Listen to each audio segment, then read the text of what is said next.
the recording. There we go. I also did not receive. Okay, after the class, what we'll do is we'll make a list of people and we'll make sure that you receive them today itself, and moving forward, you continue to receive them. Okay? Yeah, maybe do a roll call in the end for emails. So everybody's in that packet of email, and then everybody will get everything is sent. Yeah, absolutely. So it is sent from the back office, but let me just see why, first of all, some people are not receiving it when they are already added to the emails, right? So let me just figure that out a little bit. But at the end of the class, let's just see who is not receiving it, and we'll take it from there. Okay, all right. So here we go.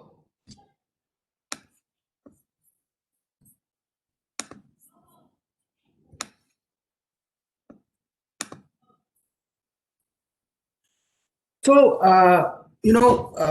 let's just get our cameras here for everyone. Agile is a mindset, number one.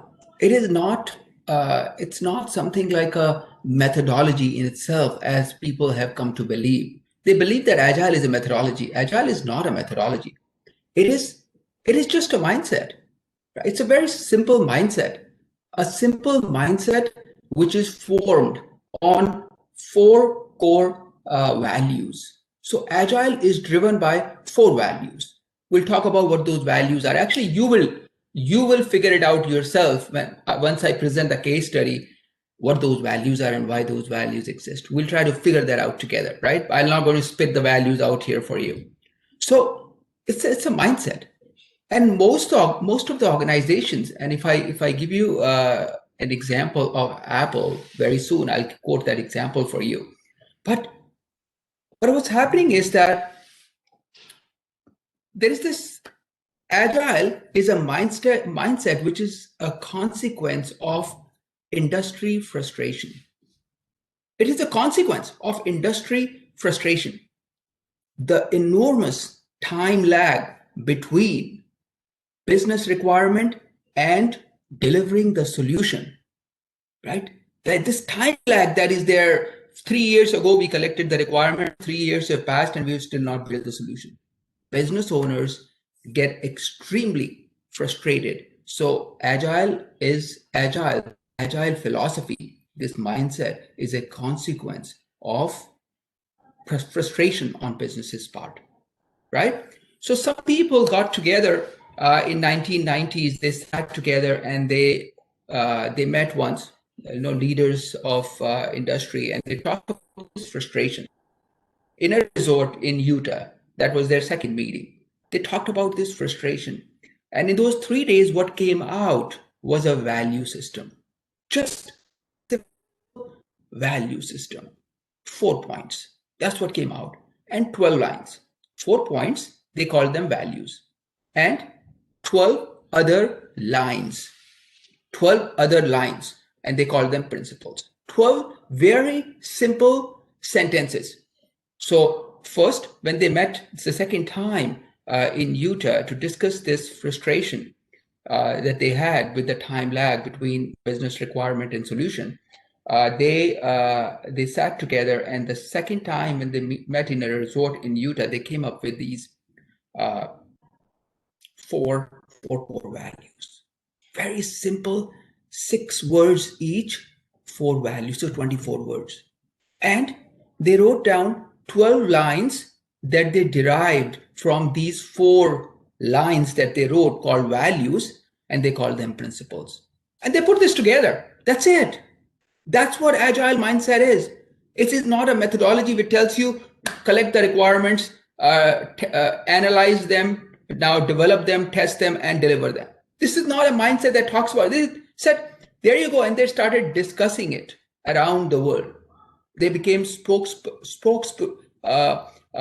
were the spokespeople for this idea, this mindset, this philosophy, and they started talking to around the world. They came to Canada. They spoke to some leaders in Canada, especially the banking industry, because banking industry is the most progressive industry in North America, because of the financial industry has a lot of money. They're willing to experiment, right?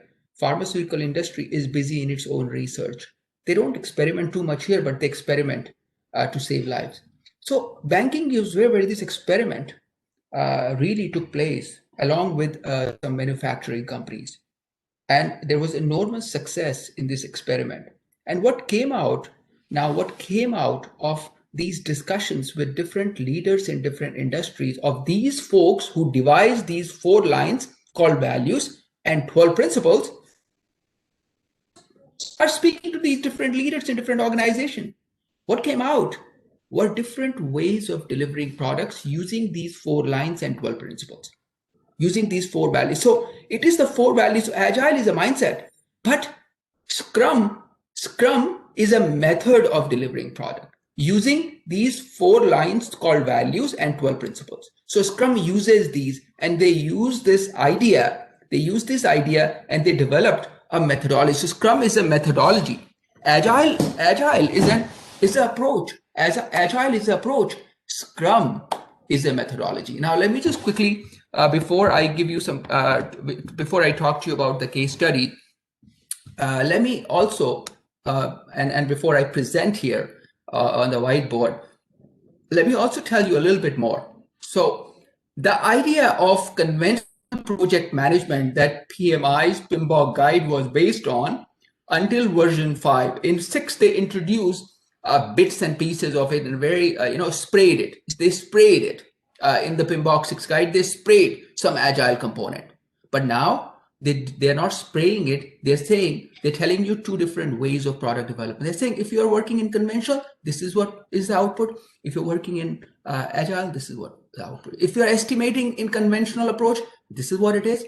If you're estimating in agile, this is what it is. So today our goal is to ensure that we, when we are going through this PMBOK guide, we don't have to worry about what we do in agile. We'll be able to establish that today, right? That's the goal of this session.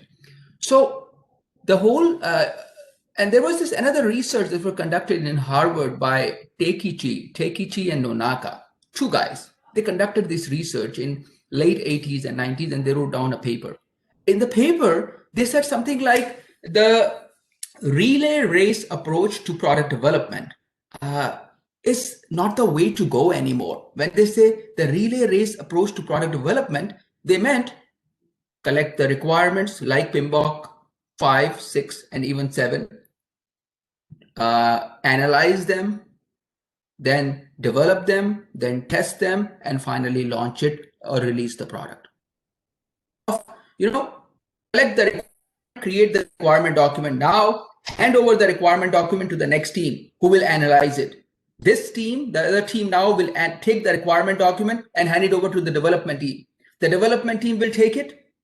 It's just like running that 4 into 100 meter, 4 into 200 meter, 4 into 300 meter relay race, where you're passing the baton to the next runner. And the first person who worked on the requirement is somehow forgotten, or the business owners who gave the requirement, from the day they gave the requirement to the day the solution is built, they get forgotten actually in this the idea of passing the baton, they get forgotten. So Agile philosophy was about continuous interactions with business owners throughout the development life cycle, so that the most important thing, VALUE, value was delivered.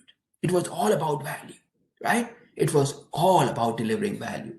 So this Takeichi and Nonaka, they said the relay race approach to product development is a conflict with organizational goal, because there is no speed and there is no flexibility. It's a huge conflict right now with achieving business goals.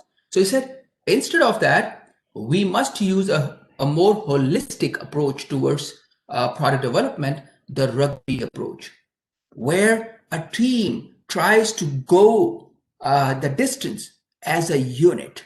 So some people from requirement team, some people from analysis team, some people from development team, some people from testing team, some people from release team sit together as a group, and they push this project forward in various iterations, starting with a small little minimum viable product and slowly making it bigger with every run, right? But keeping in mind that every run produces value for business owners and it creates mostly a shippable product. So it's not like, oh, let me just write down, here is the first run. What is the use of this? I spent 2 weeks on that, right? Then they said, here you go, let me write the second run, third run. Not this. They're talking about tangible value will be created with every run at a bare minimum of creating a minimum viable product, right? So it started in 1986, this mindset about moving and steering away from the relay race approach and instead going towards a more holistic, rugby team approach, where the entire team will try to go to the distance as a unit. And as and when the need be, they will pass the ball back and forth. They continue to pass the ball back and forth. And this is what is serving so much better in today's competitive environment. And this is serving the organization so much better. This approach is serving the organization because there is a lot of collaboration that is going on between the business owners and the development teams. Now,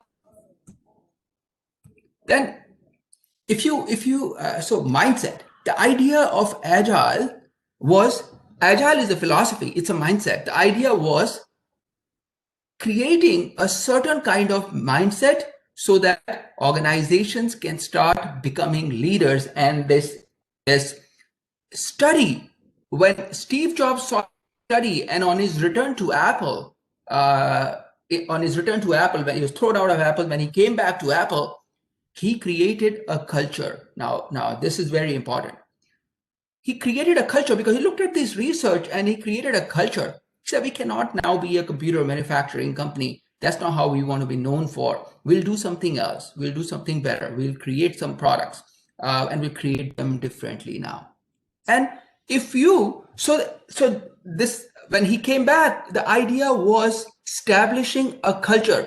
Make no mistake, Agile does not function in an organization where there is no culture for it to prosper, where there is no culture for it to,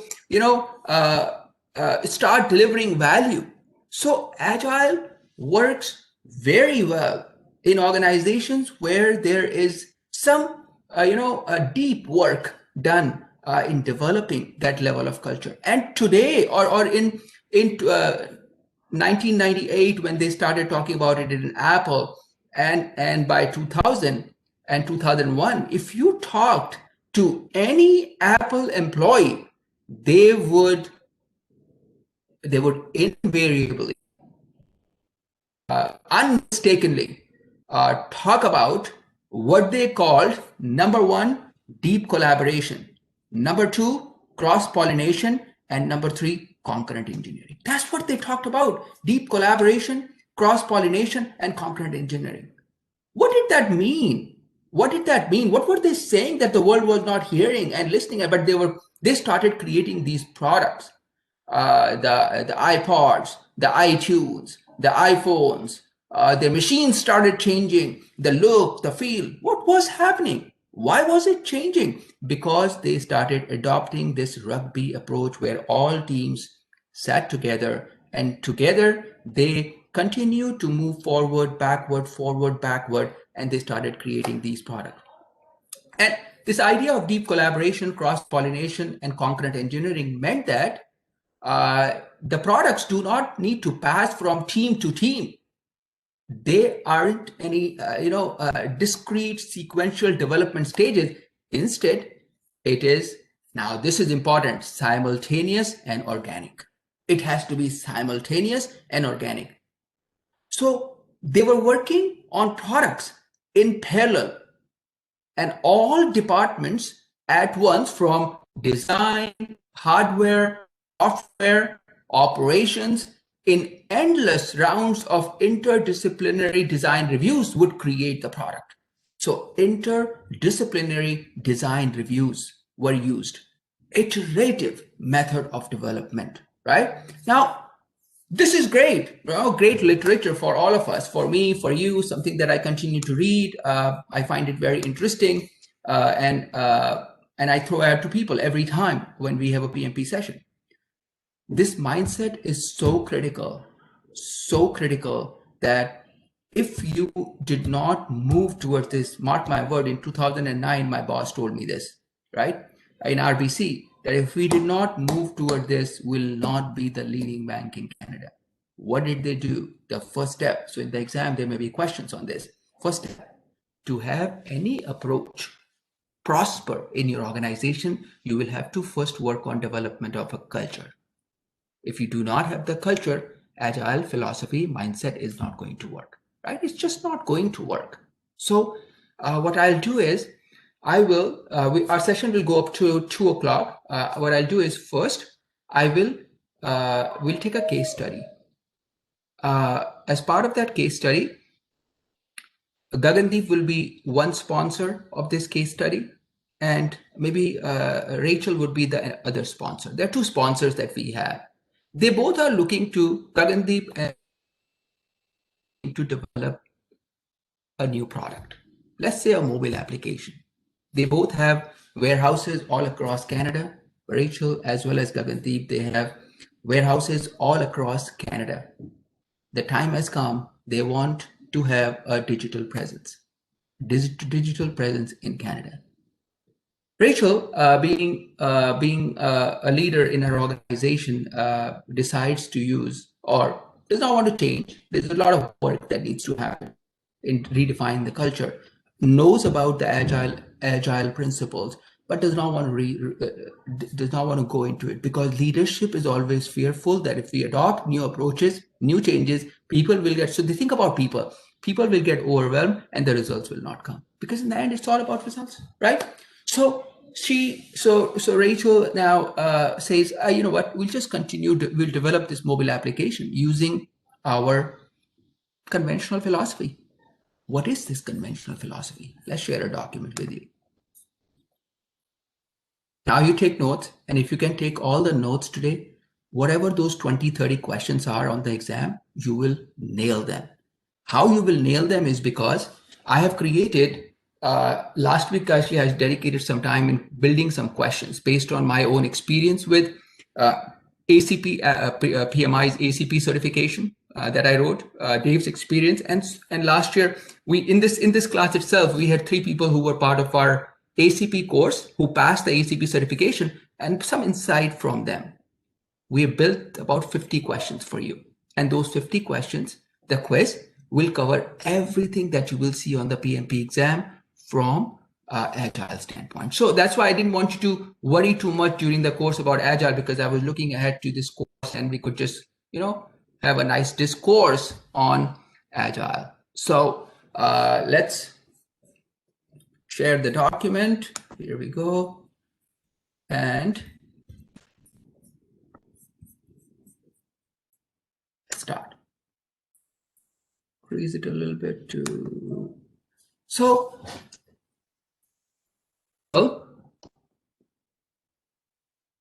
the sponsor.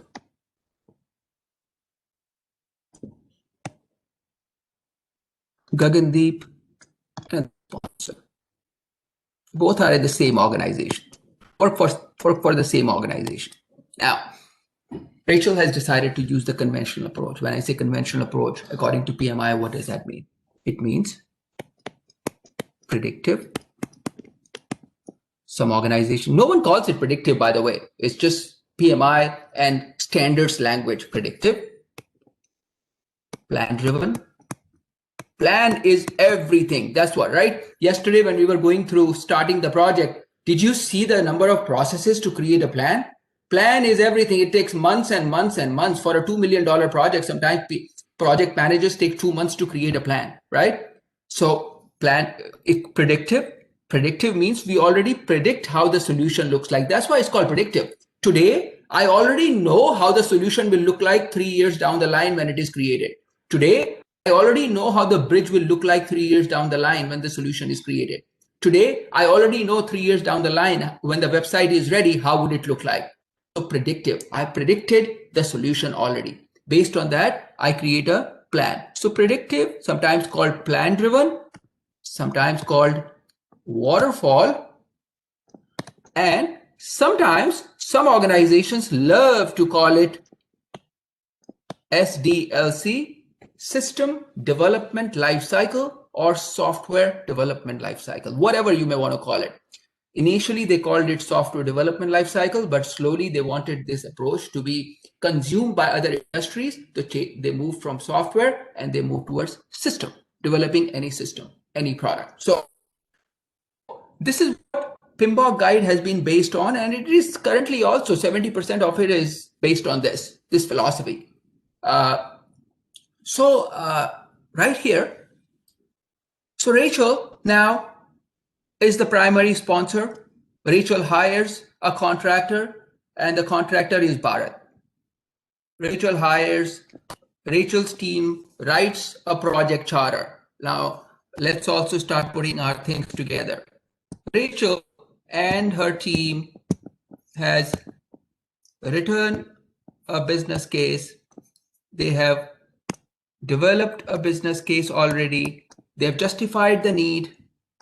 Team has some pre-project work has taken place. Now you have to take good notes here. Pre-project work. So much work takes place before the project even starts. So that we were learning yesterday, pre-project work is development of business case, development of benefit management plan, and maybe, so this is pre-project, all pre-project. Let's just get it here. Pre-project, let's call it pre-project. Rachel and her leadership has done some pre-project work, and as part of pre-project work, they created a business need document. They have a business need document. From that business need document, some business needs have been identified. One of them is development of this mobile application, right? They have written a business case for this, plus a benefit management plan exists in the organization. And they have now gone and created a project charter. Rachel, at this time, when they were creating the project charter, they have hired Bharat because they believe that project manager, now pay attention to this lecture today, because they believe that the best time for a project manager to be part of the project is as early as possible in the life cycle of a project, right? Life cycle of a project. So, but project managers can be hired at any point of time in the project. Ideally, it should be as early as possible. The reason for that is so that they can come up to speed and start delivering value to the organization, right? So project charter has been written. Writing of project charter, Bharat has supported that process. He may be there, he may not be there, but Rachel acquired him early. Project has been authorized. Rachel has authorized the project, and now the project has gone into maybe the initiating phase. I will not call it initiating, but let's say initiating phase or starting the project phase. Starting the project.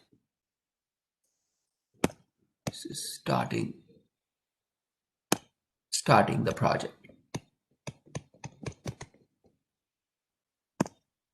Now, we moved into starting the project, which means Bharat now has also started building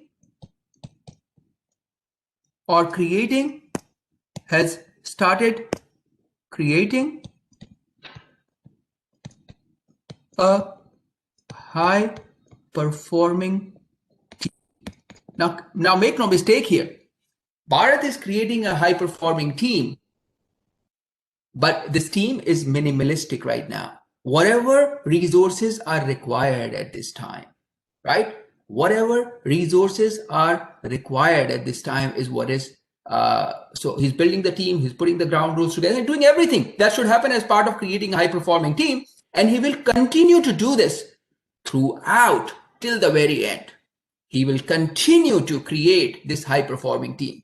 But the most important work that he starts is when the project charter gets up and the project is authorized, Bharat starts planning the project.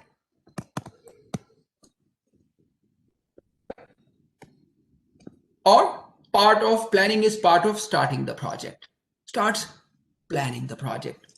Or we can say lesson number 2, starting the project. Bharat and team very quickly, they review the project charter, they review historical documentation, and Bharat brings in a business analyst at this time. Bharat brings in a business analyst because Bharat wants to create a requirement document. Bharat wants a requirement document. So Bharat wants a requirement document, and yesterday I was asking some people some questions, and I was saying, when you're collecting requirement, what is one of those most important things that you should have? You should have a list of stakeholders.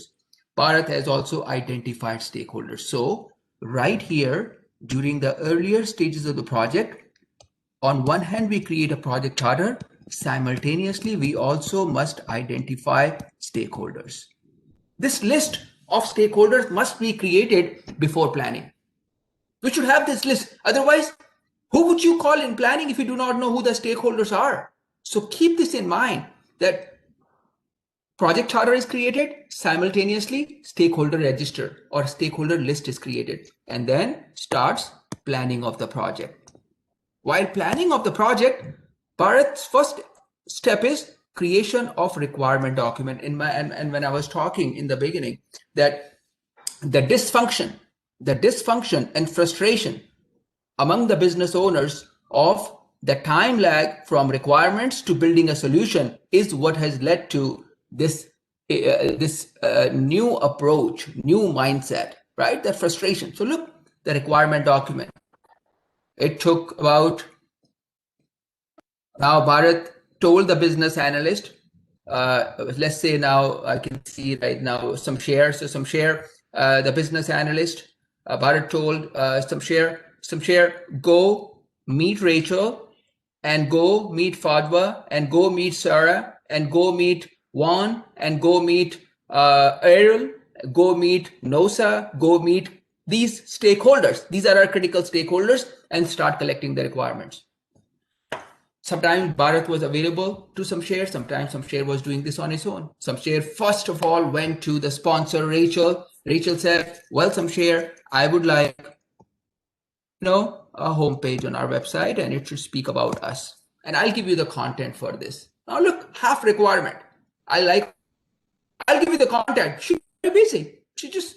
And then second, and sponsors will never write the content. You would also see that they never have the time. In the end, they will delegate it to someone else after keeping it with themselves for 3 months or 4 months. So homepage, right? Second, I said, it will be great to have about us page also.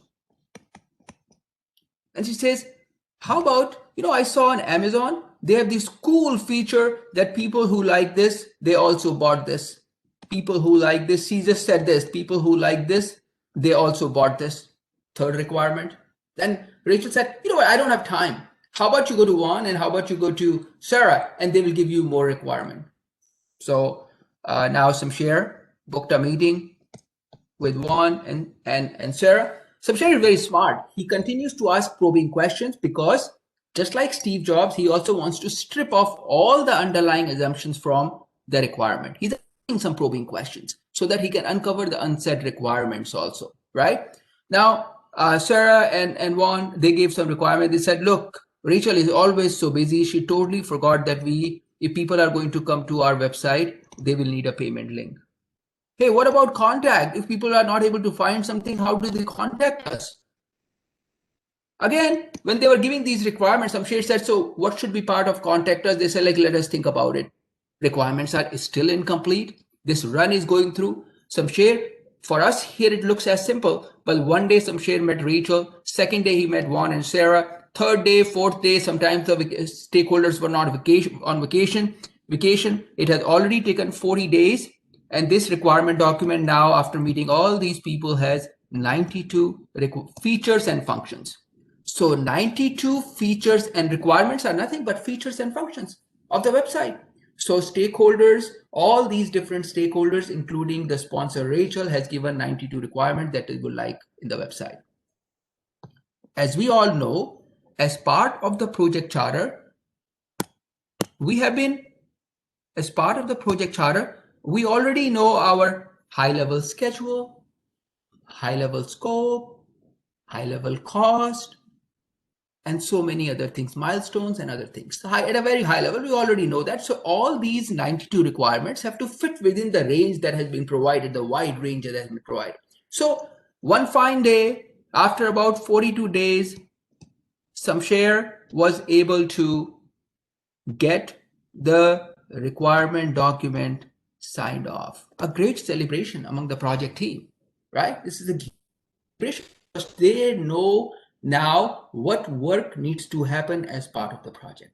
But it's great news for Bharat because now Bharat can start estimating how long would this take and how much would it cost. Look, if you don't have requirements, how would you even do project managers are like lame ducks. They have no capabilities if they do not have the requirements in their hand.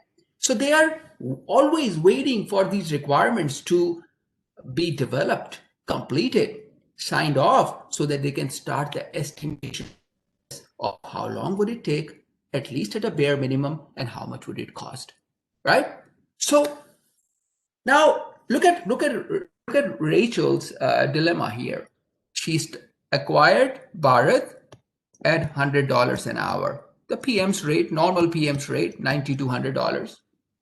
Bharat acquired BAs between $65 to $75 an hour.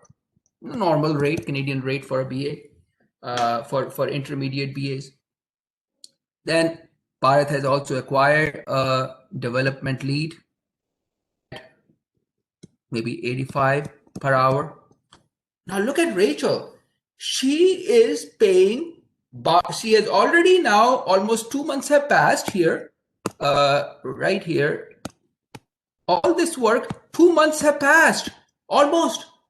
And paying Bharat $100 an hour, 20 grand a month, and other team members another 30 grand a month. She has spent almost 60, 70, $80,000 or 100 grand, usually 100 grand for this work.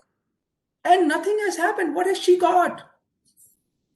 What has she got in 60 days? 60 days have passed, and what did Rachel get? Rachel, what did you get in 60 days after spending $100,000? What have you got? Got the solution? Not yet. Not yet, right? Not yet. Actually, this is the pain of business owners. Not yet. It's always not yet. Not yet. But what are you getting? The business case, the benefit management plan, the project charter, the requirement document, the meeting minutes. What are you getting? What are these called? What are these called? What are you getting all these? You're signing off on all these papers. What are these papers called? Ma'am, what are these called? The different documents, right? Right? You're getting these different documents, and you're very excited, putting your ink on a couple of documents, but now you're bleeding left and right because you're burning money, organizational money, no value. You burnt $100,000 for what? A requirement document. Signing off a requirement document. Nothing has happened. She's still okay. Organizations have a lot of money, right? She's still okay here. 100 grand. She's probably allocated a budget of $500,000 or $1 million for this project, which is nothing for a bank. So a requirement document has been created. Great day. Bharat now has started working towards creating his project management plan. So Bharat is working towards creating the project management plan. And let's go here. So Bharat is working towards creating the project management plan. It's creating the project management plan. And Bharat is meeting stakeholders, different teams. He's also acquiring, now he has acquired 3 other team members. He's building this high performing team, right? He's creating a high performing team. So he's putting a team in place. Teams are coming. They're learning. What are they doing? What is the team doing? They're picking up the project charter and reading. They're having meetings with stakeholders. Everyone excited. But the organization leadership is literally burning money. Just like Pablo Escobar, so much money. And once the daughter and everyone, they're on a run, right? Hamza is laughing. It's something that remains in my head, right? You can make as much money as you want, but sometimes you will have to burn money to create heat. Actually, money already gives you a lot of heat, right? But sometimes when it is extremely cold, you throw $1 million to warm up your kids, right? So there you go. Rachel also, now burning money is not giving her warmth. She is just getting cold feet because, oh my God, when is this going to end? What am I getting here? She is getting this. She continues to get comprehensive documentation. So all of you should write this down. This is what she's getting: comprehensive documentation. And she's saying, guys, cannot we fast track? Can we not fast track here? She's saying to the team now, already project has not even started really, right? Bharat is from IBM, and IBM is like, oh, Rachel, you just signed a contract, right? There is a contract between us. You're getting cold feet just now. We've not even started, right? We've not even started. So contract, it's so much, they create so much weight in conventional philosophy. It's about contract. Sign a contract, I'll start the work, right? Contract. So comprehensive documentation. And now the requirements were taken, and Rachel and Juan and Sarah and all these, and Nosa and Charles and all these stakeholders who provide the requirements have been forgotten. They're no one in the picture, right? But what is in the picture is process and tools. Process, like I will collect the requirement first, then we will create a plan of these requirements. After creating the plan, one more document. So which is what? Comprehensive document. One more plan. I will now use maybe some tool to perform some analysis and design. So now just that Rachel was thinking that, whoa, at least the requirements are done and the development can start and I'll see some kind of a product. Rachel was informed, no, not so soon. You wrote a project charter, a flawed project charter. Look, the range that you have, $1 million plus 75 minus 25%. Look at your range. And look at your requirement, 92. We can't deliver it in 1.75, even in the range. So let's sit together, Rachel. Let's get excited. We'll have a requirement workshop. And in the requirement workshop, team has fit in. So there is this right here. Let's say another phase, let's create phase. There is some analysis and design going on. And team has now fit in. Is having 4-hour prioritization workshop, and out of the 92 requirements, they're saying we'll develop 78 requirements will be delivered as part of this run, and 14 requirements will be excluded, will not be doing it because 78 can be delivered in $1.750 million. So whatever the range was, Rachel was thinking some money will come back. Forget about it. No money is coming back, right? Another month and a half has passed. 4 months have passed now. Still no signs of a product. What is she getting? Comprehensive documentation. What is she getting? She's saying, guys, can we not fast track this thing? No, we have to follow the processes and tools, right? And there is no interaction going on between Rachel and her stakeholders and this team, Bharat and Bharat's team. Bharat's team now has taken the baton from Rachel. Now they have decided to run. They are running, right? They're not even looking back at the vision. They're not looking at anything. They're just running now because it's their turn, right? It's their turn. Thank God the business is. This is what happens in conventional approach. Man, when are these guys, these leeches going to leave us now so that we can start working? That's how IT team discuss, right? This is what they say. When are these guys going to leave us so that we can start working, right? So now analysis and design, another 1.5 months pass, and now one fine day, Bharat announced to Rachel and the team, guys, the development is starting, and there was some shy of relief, right? Let's get this going from here. And started the development phase. started the development phase. They took the 78 requirements, they started developing. Imagine 78 requirements, and when 4 months have passed, collecting requirements, creating a plan, imagine how long the development will take. IBM wants to take each and every penny that Rachel has for this project. They would not leave her with 5 cents. If it is $1.75 million based on the contract, they've signed the contract, I'm going to take everything, right? This is what we take, all the money. This is what happens when IBM comes into play. This is what happens. Now, when the development is going on, Rachel's competitor has come up with 2 great features. And without those great features, this website has no meaning anymore. This has no meaning. This website has no meaning anymore. If we do not give these 2 features, what happens? Bharat is very happy. IBM is really happy right now. IBM is telling the project manager, great. That's why we sign contracts, my friend. They give requirements. If they exceed the requirements, hit them really hard.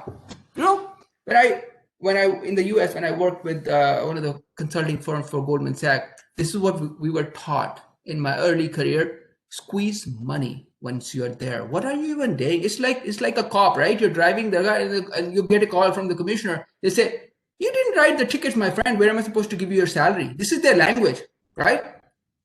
When I was supposed to squeeze the salary out for you, didn't write enough tickets. Start writing tickets, go park your car somewhere and write tickets. Catch people. IBM also tells the project manager when they coach them, what are you even doing?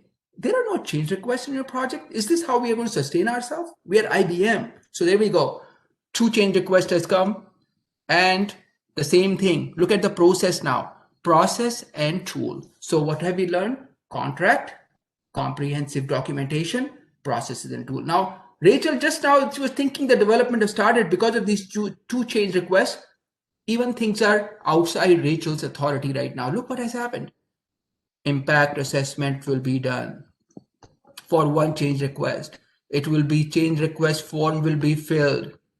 It will be socialized with Rachel, and Rachel has to give the blessing, because without these 2 requirements, there is no value in the product anymore, right? This time lag has led to competitors knowing that Rachel is also creating a website and they have already enhanced their website. That's the hit each other. It's a box match that's going on between competitors. So change request form. Now look at the process of an organization. Change request form will be submitted to change control board, the senior management team. Senior management team meets only once in a quarter, or maybe only once in a month. Executive decisions are made, and it takes another 15 days are wasted. Somehow after 9 months, the product is ready, right? 13, 14, 15 months have passed. There's almost $2 million right now with change requests and everything. And now, just right now, she's thinking, thank God we are going in the market. No, IBM says. Who says we are going in the market? Development has finished. How about we do some testing on this?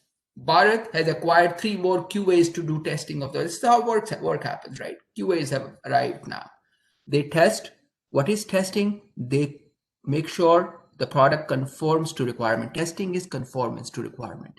And they're also testing for fitness.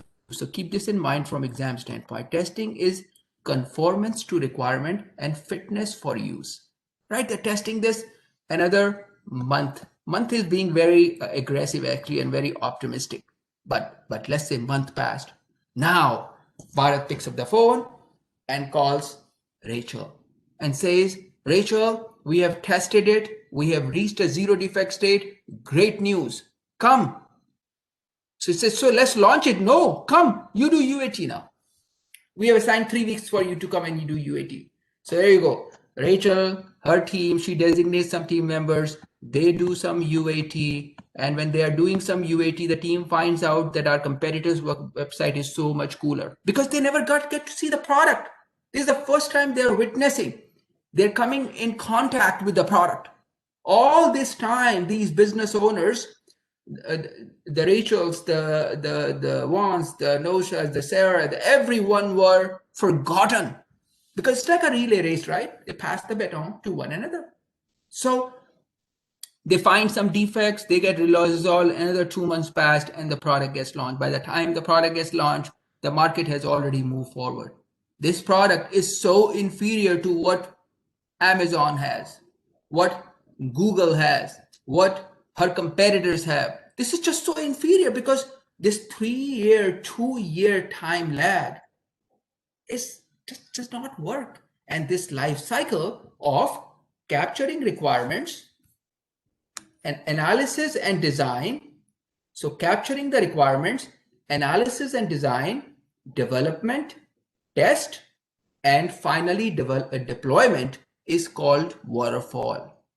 It is called predictive. It is called plan driven.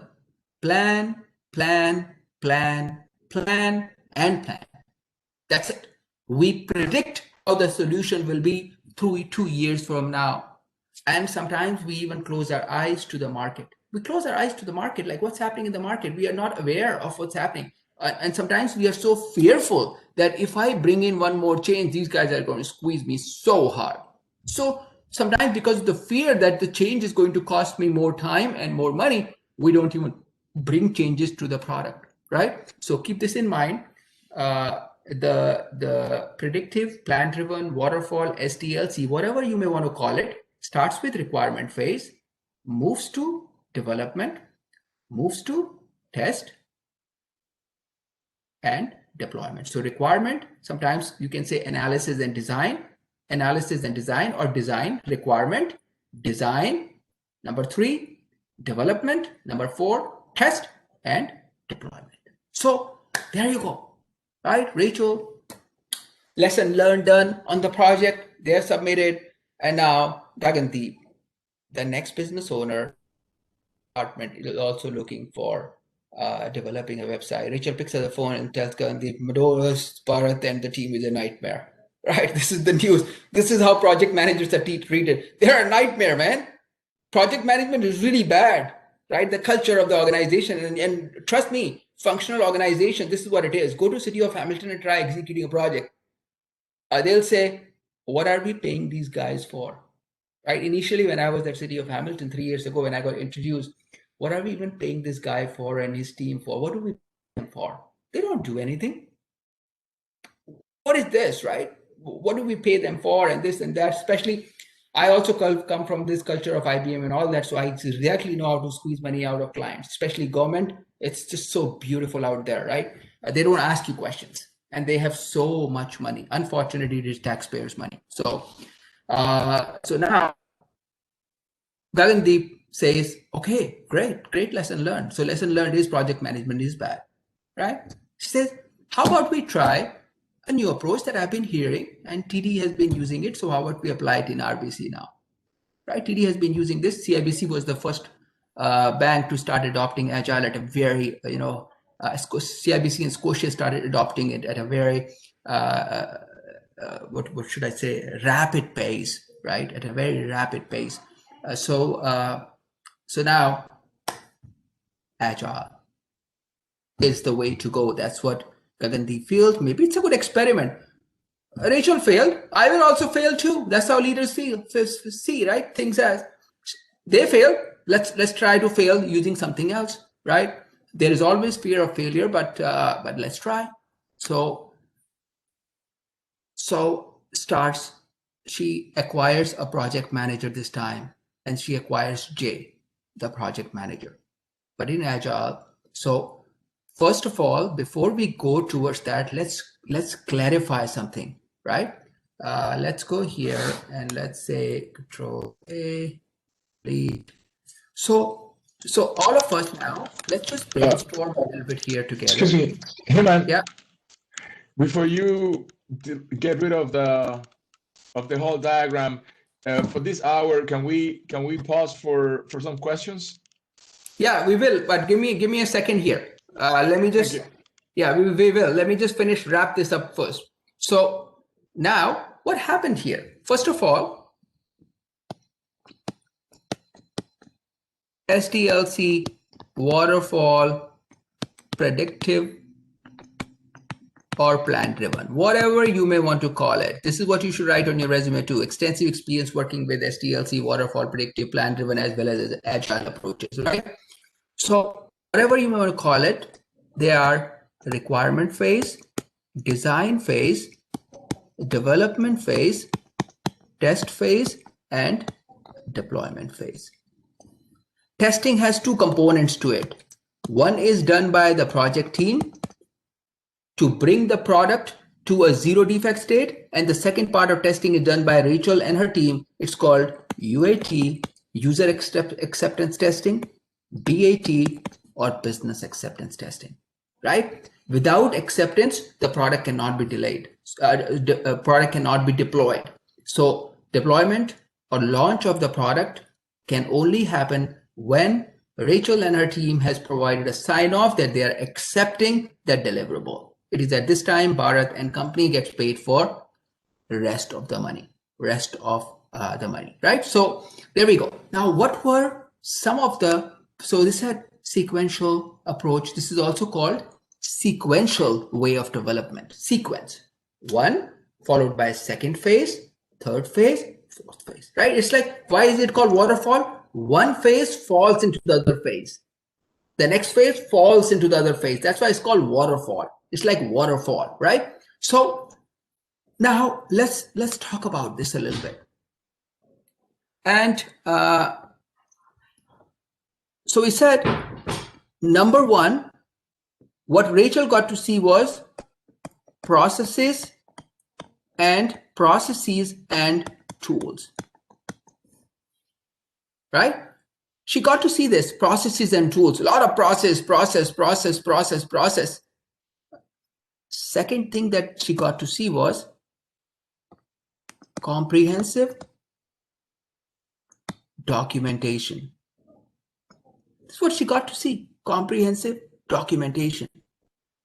Thing she got to see was contract and continuous negotiation on the contract. She was witnessing, she was saying, hey, can we not do this? They said contract doesn't allow us to do it, right? We'll have to change the contract. You'll have to pay more. So everything and everyone was bound by a contract, right? Sometimes value delivery did not take place because people were fearful that if we altered the contract, we'll get sued unnecessarily here. And if I had to make a change, it was so painful, right? Responding to change was so painful. We just had to continue following a plan. Just continue following a plan, whether it generates value or not. So when they had this meeting, right? When they went about having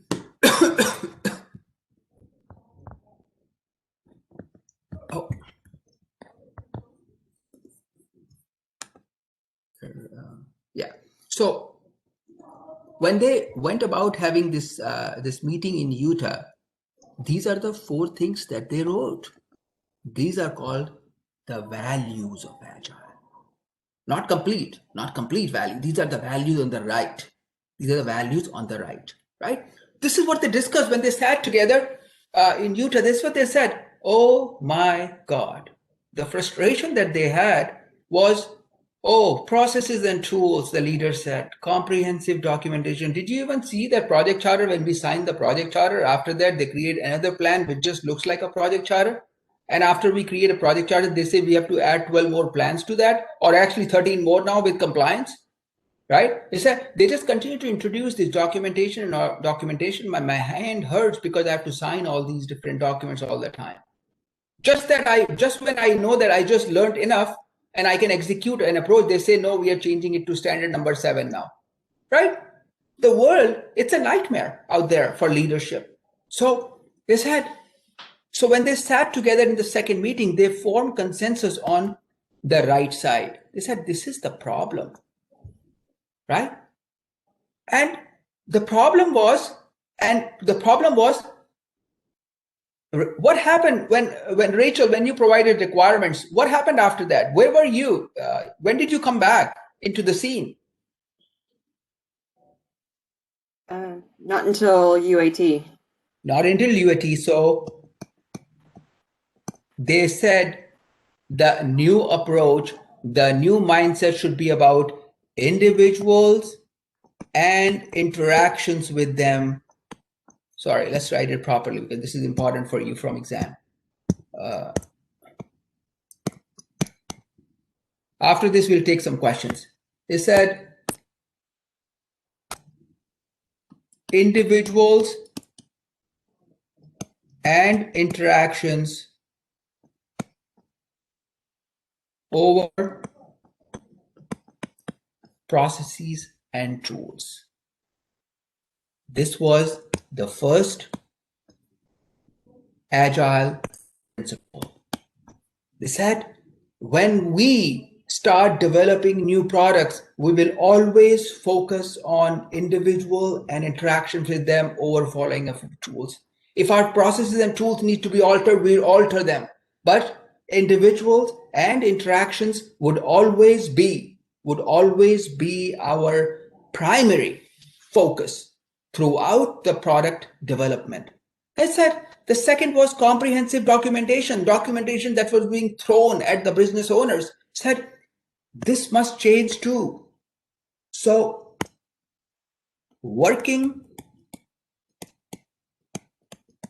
they said working software immediately over comprehensive documentation, right? They said we will create, but now they have changed this and they have started saying it is not working software, it is working system.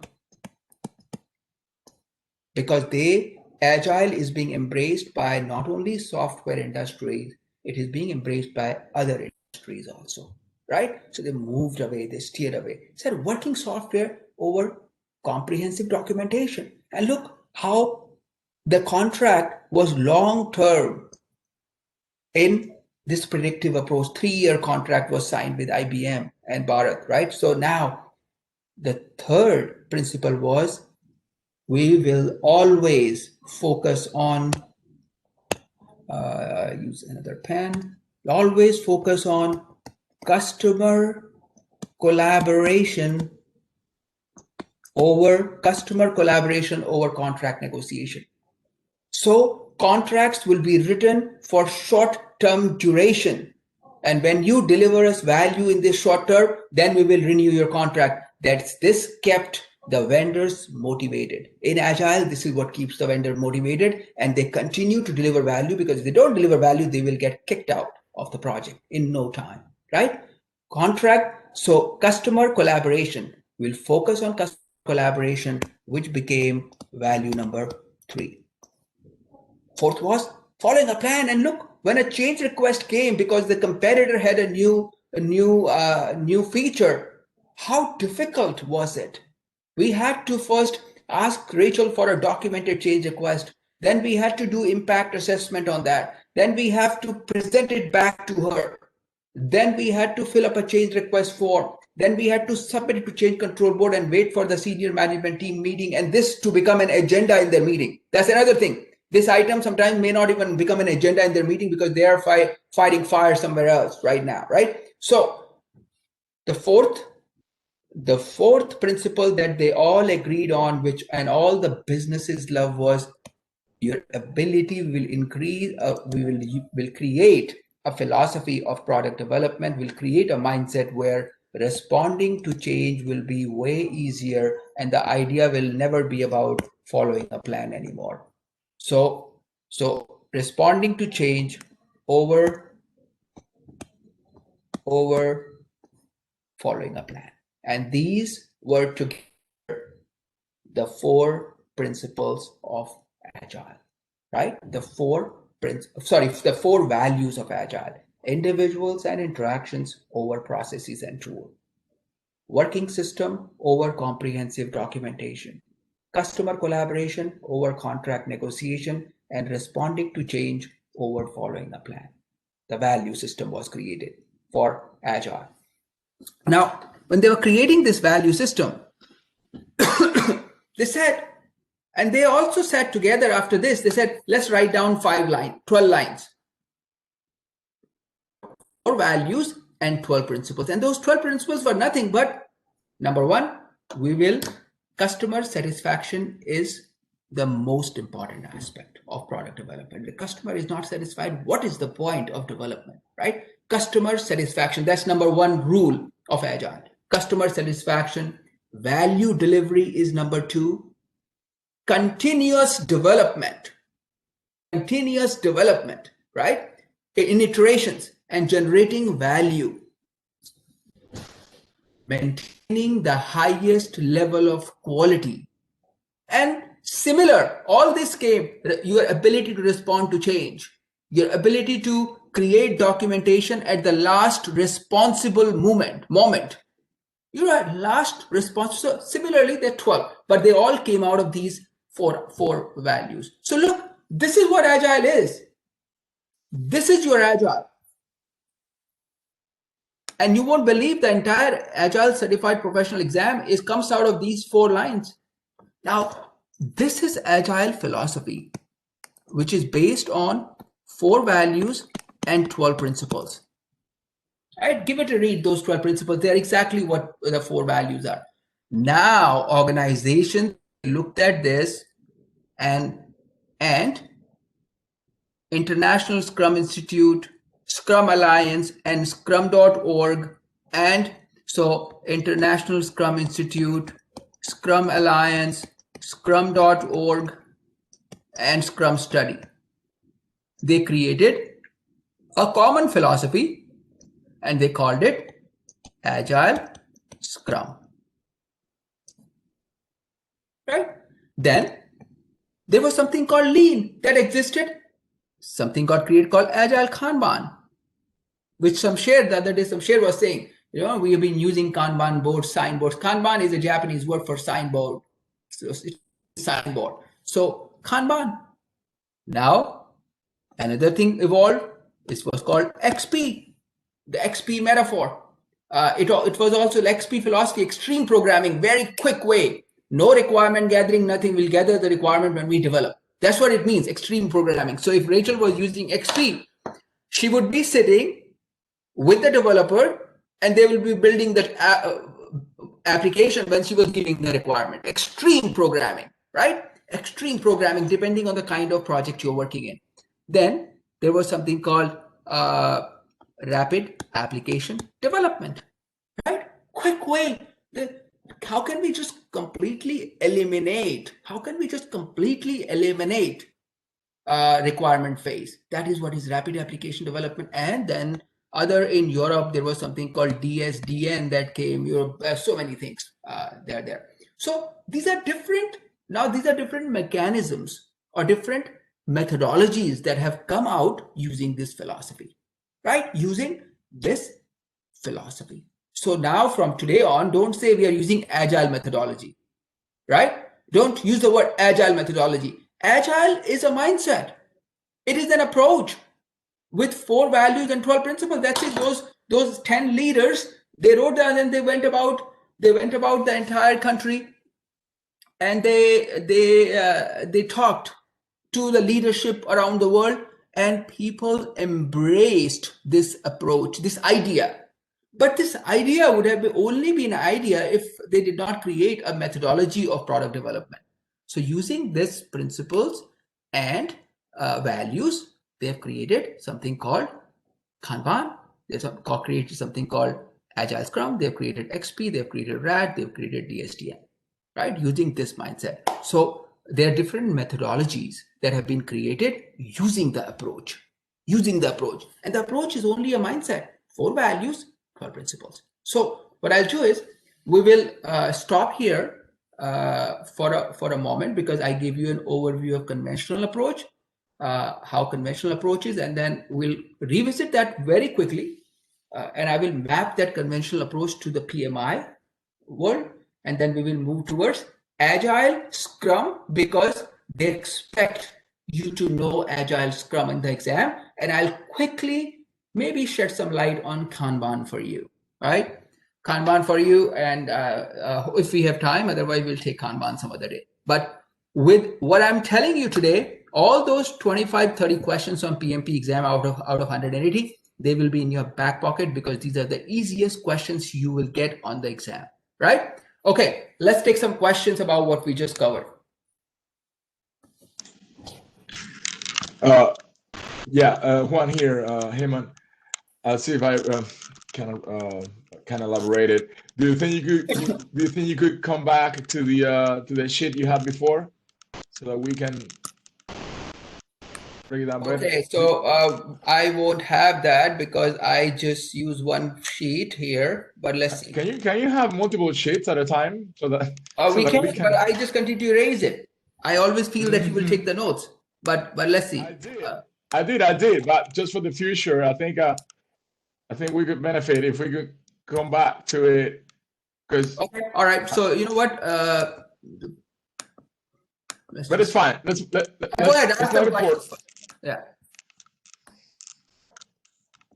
Okay. In my own words, I think I just felt a little bit when you were describing the situation where the sponsor Rachel had before, where she had finished all the comprehensive documentation, and you sort of described it as a moment of if she had burned so much money and she's getting questioned, right?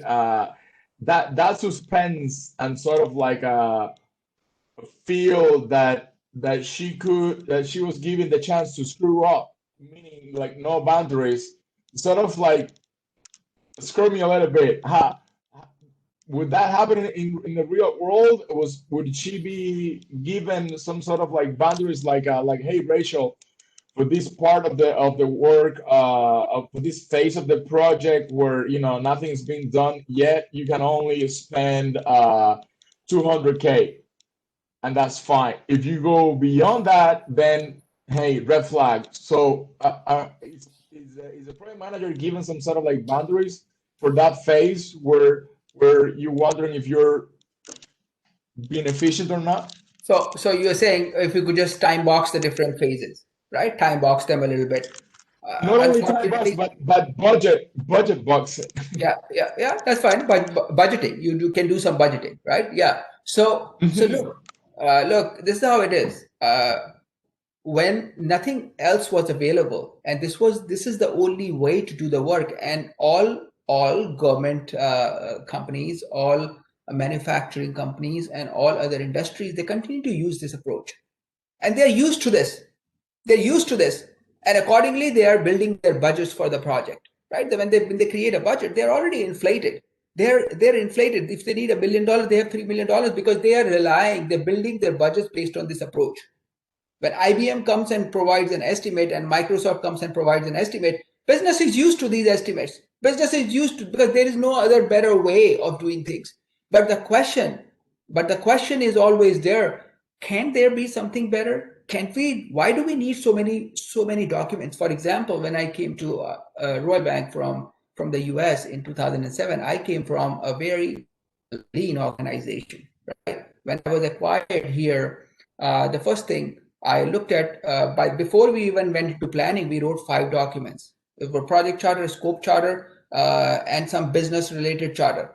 And we wondered, till I started leading the Center of Excellence, I always wondered why. Question. Leadership also wondered why these documents. It is pretty much the same. The template has been repeated, right? So it has taken them years and years to kind of like trim the fat a little bit from the approach. But when the approach was only waterfall and nothing better was known, there was no other way out, right? So this is real scenario which continues to happen today. So many projects are getting shut down. They get shut down because of this lag between the requirement, because business owners, they just lose their mind, or sometimes they lose their patience. They're like, I can't wait, shut it off. Let's invest this money somewhere else. I don't want this, right? It's simply like, I don't want to go in this direction. It's just taking too long. I would rather like to use whatever money is left over into something else. I like to use it for something else, right? So can we time box? Can we budget or time box? I don't know if we can, or if You have to sign a contract mostly with a third party to get the work done. Why would they allow you to do that? Why would they even sign a contract? They go work somewhere else, or they will find another way of squeezing you, right? Okay, all right. Okay, thanks. Questions? Okay. Hey, Hemant, this is Hamza here. Yes, go ahead. I have a question. In a development phase where they figured out that the product is, their product is old now because there are new technology and other banks are doing very well, right? Is there is this a project manager job to follow up the trend, or there is other team members who are watching, and looking after the market, like what's going on in the market, and they are reporting the PM? That's a very good question. Actually, no, it is not the project manager's job to look at the market. It is the business owner's job to continue to watch what's happening in the market. Or in other words, when I went for one of my roles, I think it was one of the with Sun Life Financial, my last role. When I went to work with them, I said this, that one of my strengths was understanding competitive forces that shape my industry. I've been reading a lot all my life, so I don't say my strengths are documentation, management, and this and that. That naturally comes to me. That's why I sit there in front of them. But understanding competitive forces that shape my industry, to your question, right? But that's why what happened was, it's a good question, because when we go into Agile, I'll talk about it. That's why there is a designated appointed person called product owner, who is the voice of the customer and continues to watch these competitive forces and changes. So that, because Agile is so swift and agile in the way it responds to change, you will see that right now, how quickly we respond to change within a month, within a week. You're watching. So this person, the designated person who is responsible for generating value, called the product owner, right? Called the product owner, is actually watching the market. And the moment they see that our product is not in line with competition, they will bring an immediate change, which will be accommodated within 2 weeks. Within 2 weeks, right? That's the benefit. Right. Whereas in the conventional approach called predictive, waterfall, SDLC, whatever you want to call it, or plan-driven, the challenge remains that if I change, they are going to hit me hard because my contract says this. Over and beyond, they're going to come back hard. Or we're already so late. If we add some more, right? Another 2 months will pass, and we will not be in the market. So the fear, right? Makes sense. Okay, thank you. Okay. Hemant, I had a question. Go ahead. What would be the difference between an agile contract and a traditional waterfall contract? Agile contract and conventional contract, right? Yep. Good question. Agile, when you read about Agile and you extensively read, it says Agile contracting. Agile contracting is based on signing contracts for shorter terms, like a month, 2 months to start with. When value generated and they're really good at what they do, then we can renew it for another 2 months for 10 more requirements, another 2 months for 5 more requirements, like that. And whereas in conventional contracting, the contracts are long-term. They go for like a year, 2 years, right? That's why they created contract variations such as fixed price, economic price adjustment contract. There's something called fixed price, economic price adjustment contract. What does that mean? Organizations are signing 5 years contract, and the increase in the contract is based on how the economy, how the inflation rate of inflation is, and accordingly the contract gets adjusted to inflation rate, right? But in agile contracting, the contracts are more robust, more swift, and they are totally based on value generation for shorter terms, not longer terms.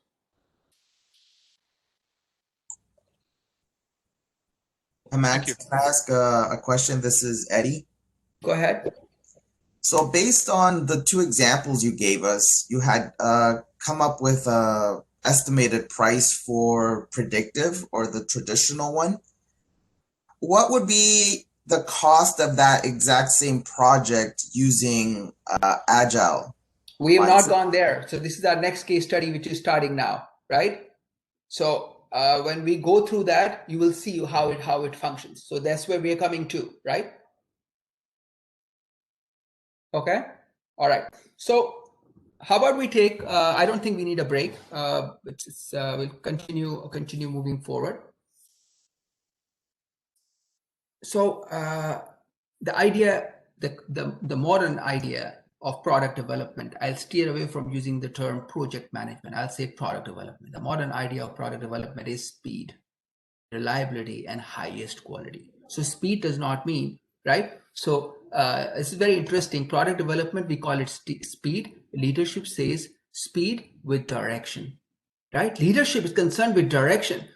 Speed is all project manager's idea. I want to get there faster, fast or the right direction.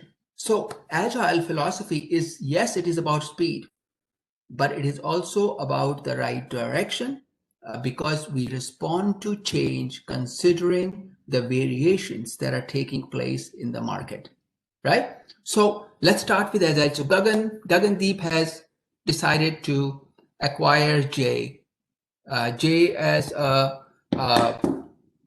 project manager in Agile environment. It's called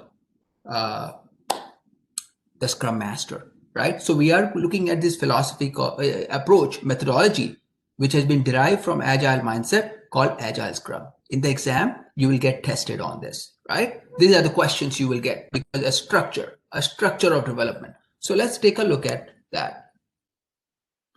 So Gagandeep has acquired a Scrum Master. Gagandeep is the product owner. She is the voice of the customer. That's what it's all about. A product owner, the voice of the customer. There is no sponsor. Sponsor mostly is the product owner, or product owner is designated by the sponsor. To continue to remain the voice of the customer. So what did we see up till now here? No.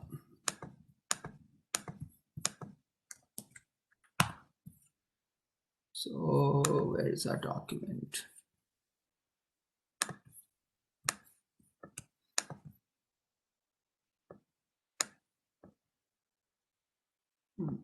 There.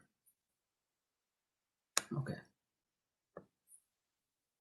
So your predictive, waterfall, etc., plan driven, etc., was a requirement phase, development phase, or let's say requirement phase, analysis and design phase, or let's just call it design phase, then development phase, test phase, which had two components, one the QA by the project team, the other UAT and BAT by business owners, and finally deployment phase. This was your conventional Agile approach.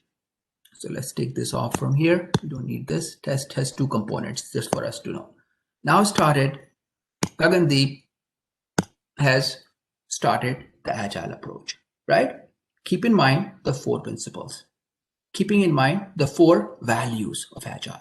So this project manager has been acquired,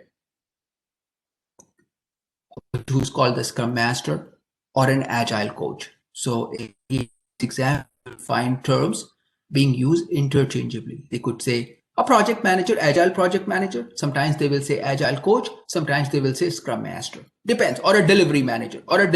These are different roles that PMI can use in the exam, which will mean the same, right? So now Agile Scrum is the choice of methodology with Gagandeep. So what happens is, just like here we have the requirement phase, guys. In Agile, we have something called Sprint Zero. Sprint Zero. It is the first thing that happens on Agile. Sprint Zero is about putting together an infrastructure.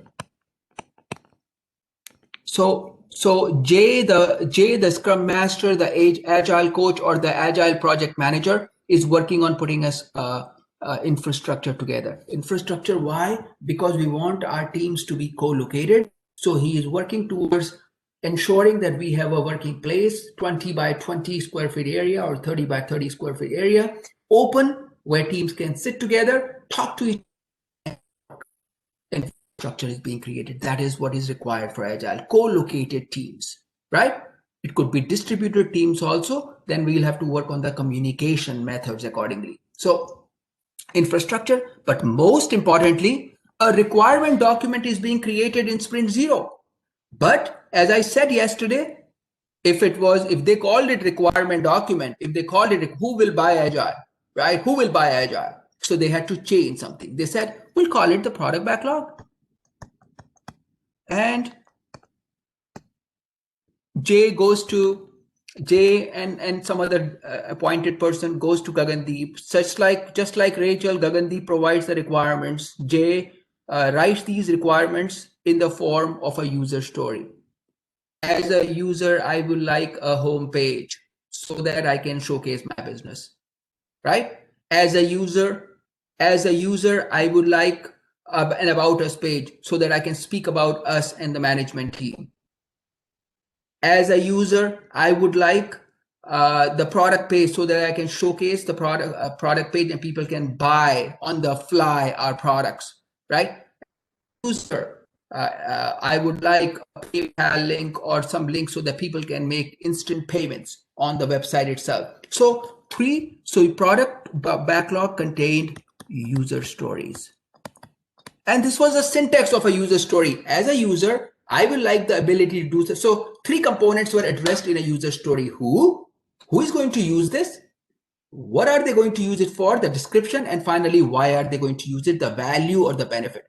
Anytime Jay and the team did not find a benefit associated with what Gagandeep or Rachel were saying, the sponsors were saying, or their stakeholders were saying, they said, there is no value. If there is no value in a user story, we don't deliver it. Think about a value, because every requirement which they call user story of the user, must address 3 components of who, what, and why. Why is the benefit the most important part? Why is the value, right? What value would this generate? For who are we creating the value, and what is your interaction? 3 things. So product backlog is nothing but a simple little spreadsheet where you are dumping this requirement. It never gets, now look, responding to change over following a plan. This document never gets signed off. It's an open document where stakeholders can come to Jay, and Jay can talk to Gagandeep, and they can drop this. So who owns the product backlog? Gagandeep.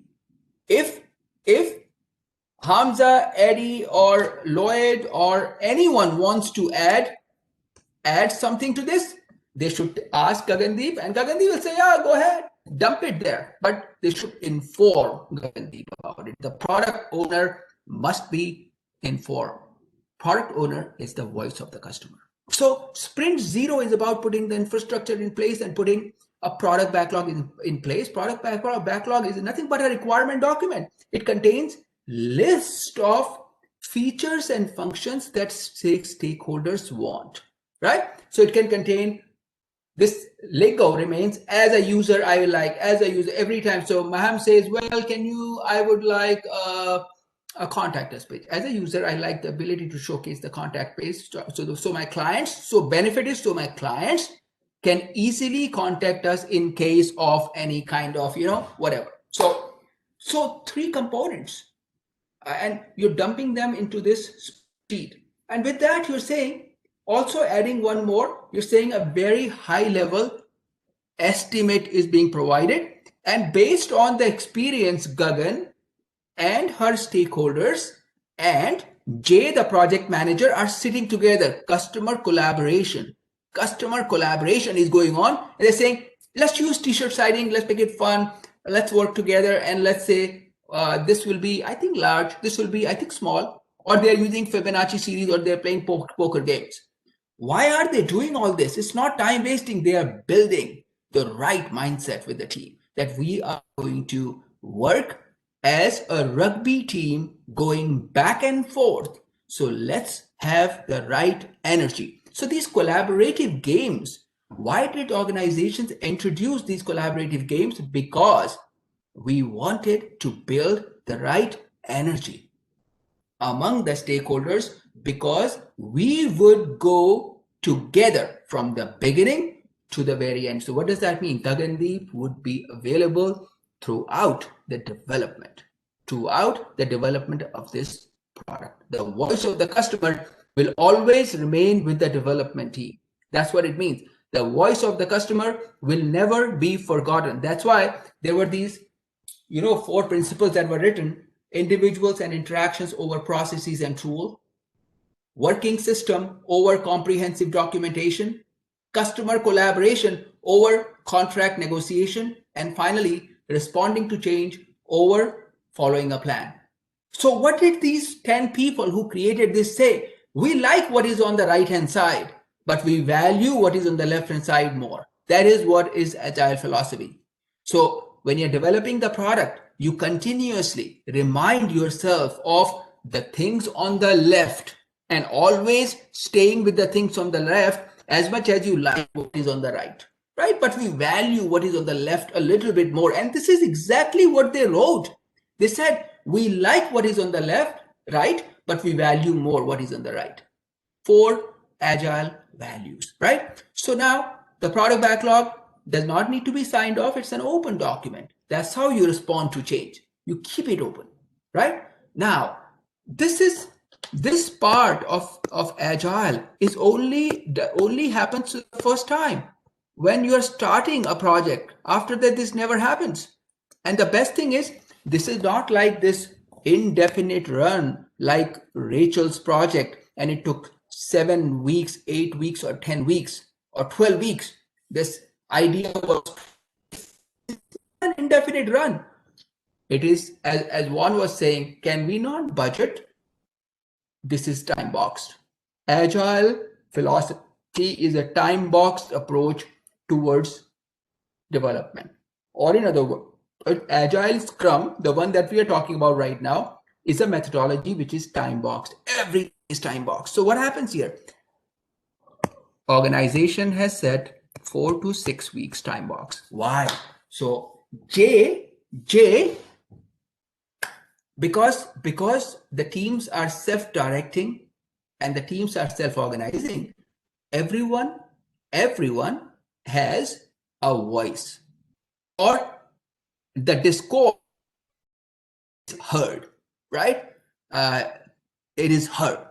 It's not like Rachel saying or Gagandeep saying, I don't really care.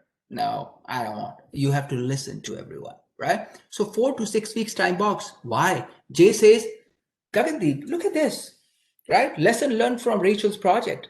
We ended up spending $70,000 because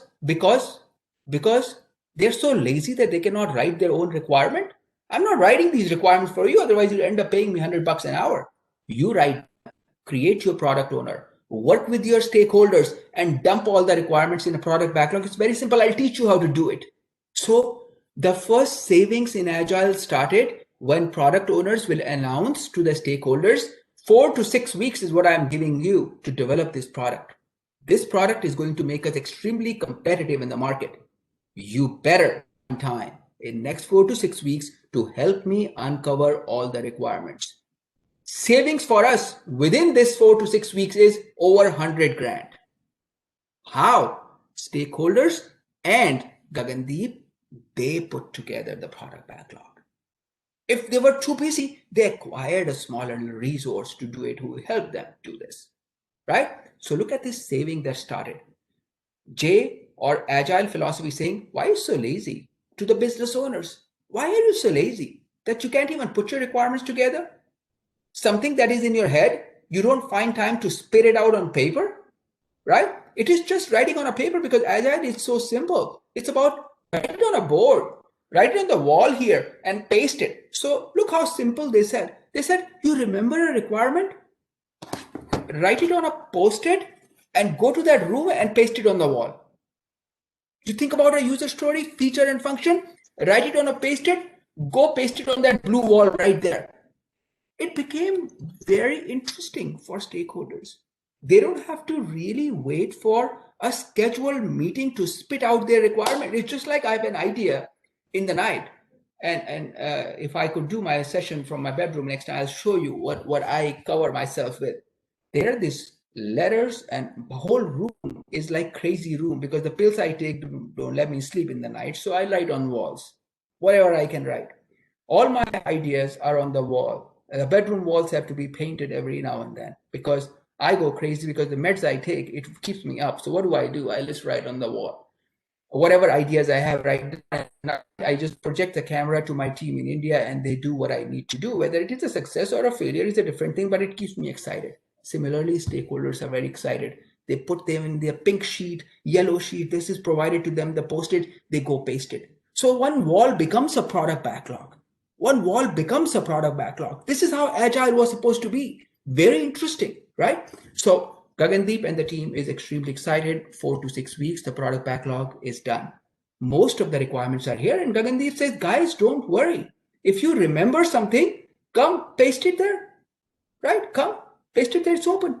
And just like here, we have design phase. In Agile, we call it sprint planning. Now starts the first phase of Agile. This 4 to 6 week is the initial ramp up period. Now starts the first phase. And yesterday, someone had asked me a question about, Hemant, what do you call in a project scope statement in Agile? What do we call it, right? And I said, it's called iteration log or a sprint backlog. That's what it's called, I said. This is where we are coming to. In conventional approach, we collected the requirements, then we went through the prioritization session or multi-criteria decision analysis. Like Joe yesterday said, I asked, what was multi-criteria decision analysis? We created a project scope statement. Here, the team now is in sprint planning. The team has, high-performing team has been built together. These 8 to 9 people, so between 7 to 12 people. Ideally, in this team, they are looking at this product backlog and they're saying, you know what? They're telling Gagandeep and the stakeholders, in next 4 weeks, we will give you a workable product. In next 4 weeks, right? We'll give you a workable product. You tell us, based on our experience, we feel that we can give you 4 to 6 features. Based on our experience, we feel that we can give you 4 to 6 features in next 4 weeks. You tell us what is it of the most value to you, and let's put it here. The team said, you know what? It's the first run of a product. We like our homepage. Said, okay, all right. What else would you like? They said, go. So we said, go that Post-it that you have for homepage. Go move it to sprint planning session now. Move it to the other side. Right? So look, product backlog. These are all backlogged items. They are not in the product right now. That's why it's called product backlog. Backlogged.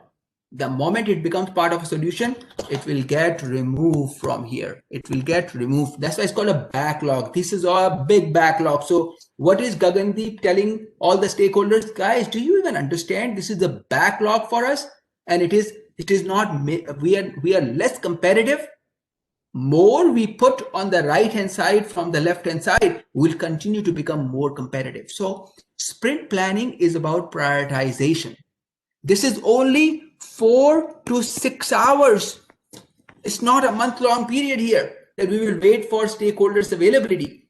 4 to 6 hours ideally, right? Time box. Teams sit together, they look at the product backlog and they'll say, homepage is important to us. And then they said about us page, and the product owner stopped them. Gagandeep stopped them, said, do you guys really feel about us page is going to generate any value? About us page about me, our sponsor, their names and their roles is going to generate any value? Have you not looked at Amazon? Have you not looked at Tesla? Do you see Jeff Bezos on the website anywhere about us page, right? Do you see that anywhere? So why do we need an About Us page? Let us have, what is our hottest selling product? The team said, our hottest selling product is product number 7. Said, let's have this on our website right now. What else? We can have 2 more. Said, let's have product 3. And now Jay said, guys, how about this is our first run, we stop here. How about I suggest that we add contact us page because this is important. How about we stop here right now? Let's just go and develop it in the next 3 to 4 weeks. And let's see how we feel about this, right? So the idea is to create a minimum viable product. Now, this is very important from exam standpoint. Minimum viable product, what does it mean? It does not mean that it is ready. It does not necessarily mean that it is ready to be handed over to the customer or it is shippable. It just means that it is ready to be tested by Gagandeep and her team. It is ready to be showcased to the product owner. So sometimes people make this mistake. They feel that minimum viable product means that it is out in the market. No, it is not. Mostly it is not, right? Minimum viable product means it is ready to be accepted by the business, and they may decide to ship it. They may decide to keep it and add 2 more components to this, and this is now shippable, right? So minimum viable product is a product which can be tested and accepted by the product owner and the team. That's what it is. It is not necessarily shippable, right? Keep this in mind from exam standpoint. Now, this is called a sprint backlog or a iteration log This is what is called a sprint backlog or an iteration log. It is just like the requirement document, prioritization of requirement document, and a project scope statement. Here, in 4 to 6 hours, you have understood the functionality that will be delivered in next 2 to 4 weeks, right? 2 to 4 weeks. Now, once we know the sprint backlog or iteration log, J reminds Gagandeep and says, homepage. Can you please tell us, once we have developed the homepage, what are those conditions that we must meet for you to say, I accept it, right? When you see homepage on our website, www.gagandeep.com homepage, Gagandeep says, when I see the homepage there, I'll say, one of the criteria, I want to see it on the left-hand side, top left, top homepage, acceptance criteria. She says acceptance and evaluation criteria number 1 for home pages, I want to see it on top left. She says the second is, I would like to see it in English. I like to see it in French. 2 options, and she says, I'll accept it if there is no grammar mistake and the content is exactly the same as provided by my representative to you. There you go, right? So the team now, look at this. The idea of Agile is write a user story in the sprint log, also assign it an acceptance and evaluation criteria. So when this product is ready, the team knows what Gagandeep is looking for.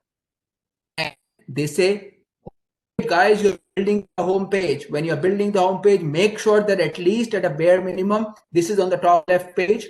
It is English. It is also in French. There should be no grammar mistake. Check it 3 times.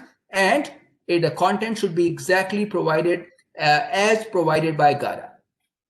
So product 1, product 2, and contact us page, acceptance and evaluation criteria established. So sprint planning is about prioritization of product backlog to create an iteration or a sprint log, number 1, number 2, and also for every selected user story, assigning an acceptance and evaluation criteria. Who assigns the acceptance and who builds the acceptance and evaluation criteria? Product owner along with the team. Right? And this is what is called the definition of done. So acceptance criteria the set of acceptance criteria for homepage is the definition of done. So when Gagan will come and test it later, she wants to make sure that the definition of done is done. Otherwise, she's not going to accept it. So look how easy it is. Development team already knows what the business owner is looking for, because the business owner has said, I will say, so Jay and team, they're at ease. They're at ease, super ease, because they exactly know what they need to do at a bare minimum in the product to make. Remember, I said, Hamza, I said the first principle. So there are 12 values there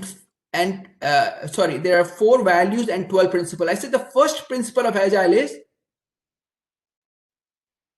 individual interaction. Right? Acceptance and evaluation criteria. If you meet it, client is satisfied. So in the exam, you find a question, client satisfaction. Definition of done, client is satisfied. You don't meet the definition of done, client is not happy from you. Now, sprint planning. So Aditya, what is sprint planning all about? Can you quickly tell all of us in the class? So before we move.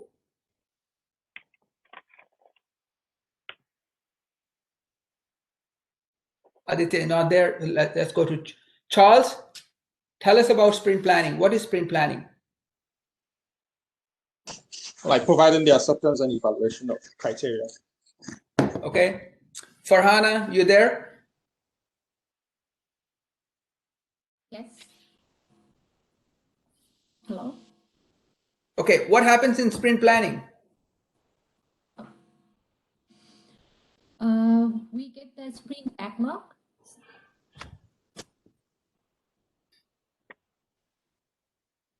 Okay, some problem. Okay, let's go to people who have cameras on. Jay, what happens in sprint planning? So in sprint planning, I can hear you. My mic is on. Are you able to hear me now? Hamza, are you able to say something?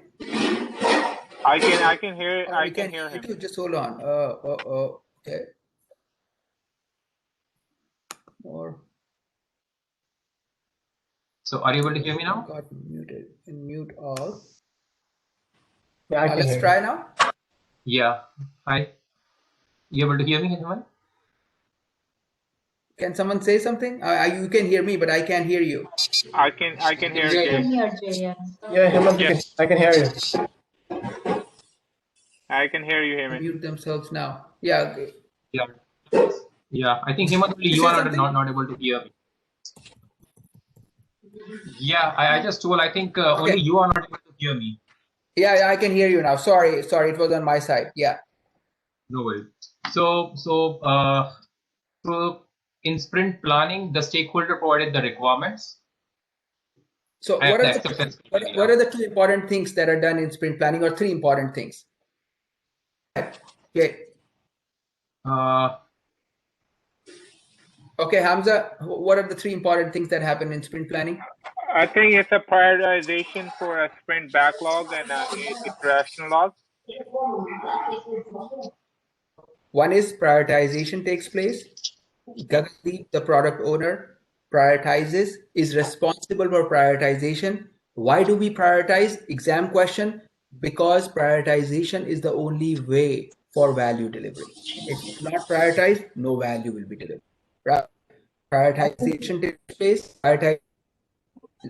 Prioritization leads to development of a subset of a sprint log, a subset of a product backlog called the sprint log, or the PMI likes to use the word iteration log, plus Gagandeep and the team also provides the product owner also provides the acceptance and evaluation criteria, which is also called the definition of done.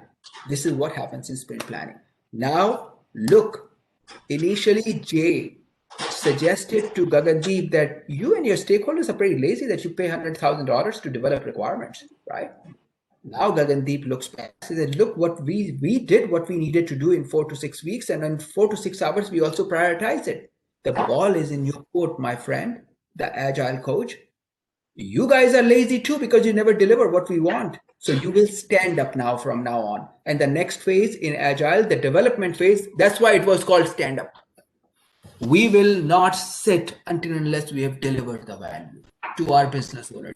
They did what we wanted them to do. It's our turn to reciprocate, right? And the next phase in Agile, in Waterfall, we call it the development phase. In Waterfall, we call it the development phase. In Agile, it's no different. They just called it stand up.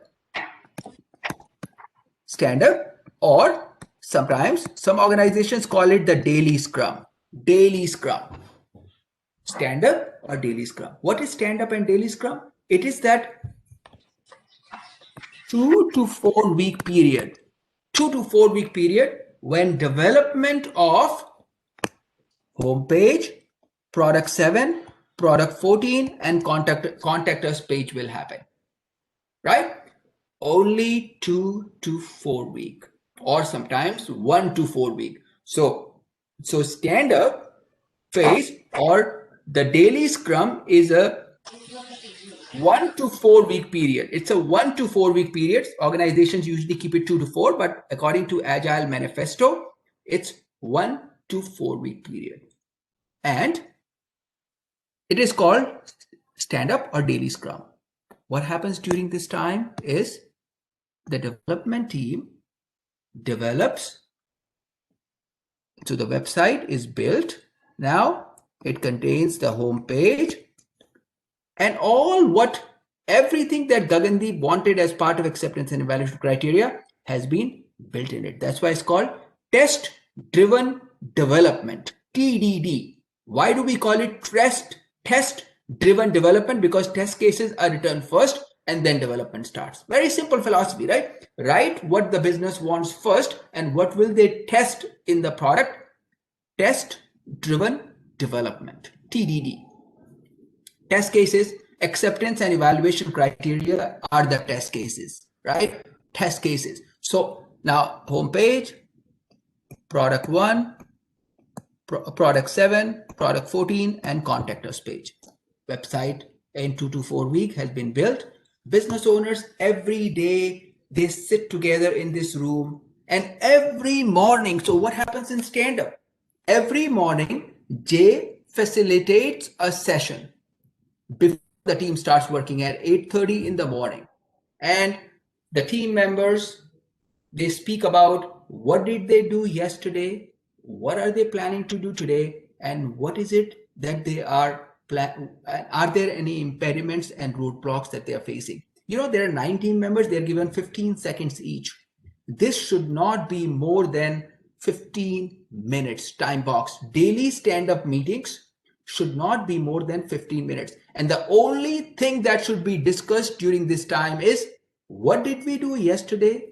What are we planning to do today? And are there any impediments and roadblocks that you're facing?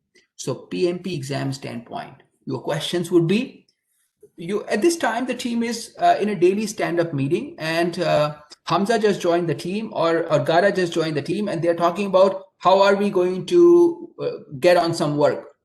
Jay, the agile coach, tells Hamza and Gara, this is not the opportunity for this. How about we take it outside this meeting? Because this meeting is only about 3 things. What did we do yesterday? What are we planning to do today? And what are the impediments or roadblocks that we're facing? Jay's job is to be a servant leader, which is carry food and water is what they say, but you don't literally carry food and water. What that means, it means that he is working towards for the team, right? Always for the team, with the team, removing impediments, shielding the team from external interference. So sometimes the question will be, what are the stakeholders? Or Gagandeep continues to ask Fadwa, who is a developer, about certain reports that she need. What should happen here? What is the right thing? Fadwa should let the Scrum Master Jay know that Jay should take care of all these things.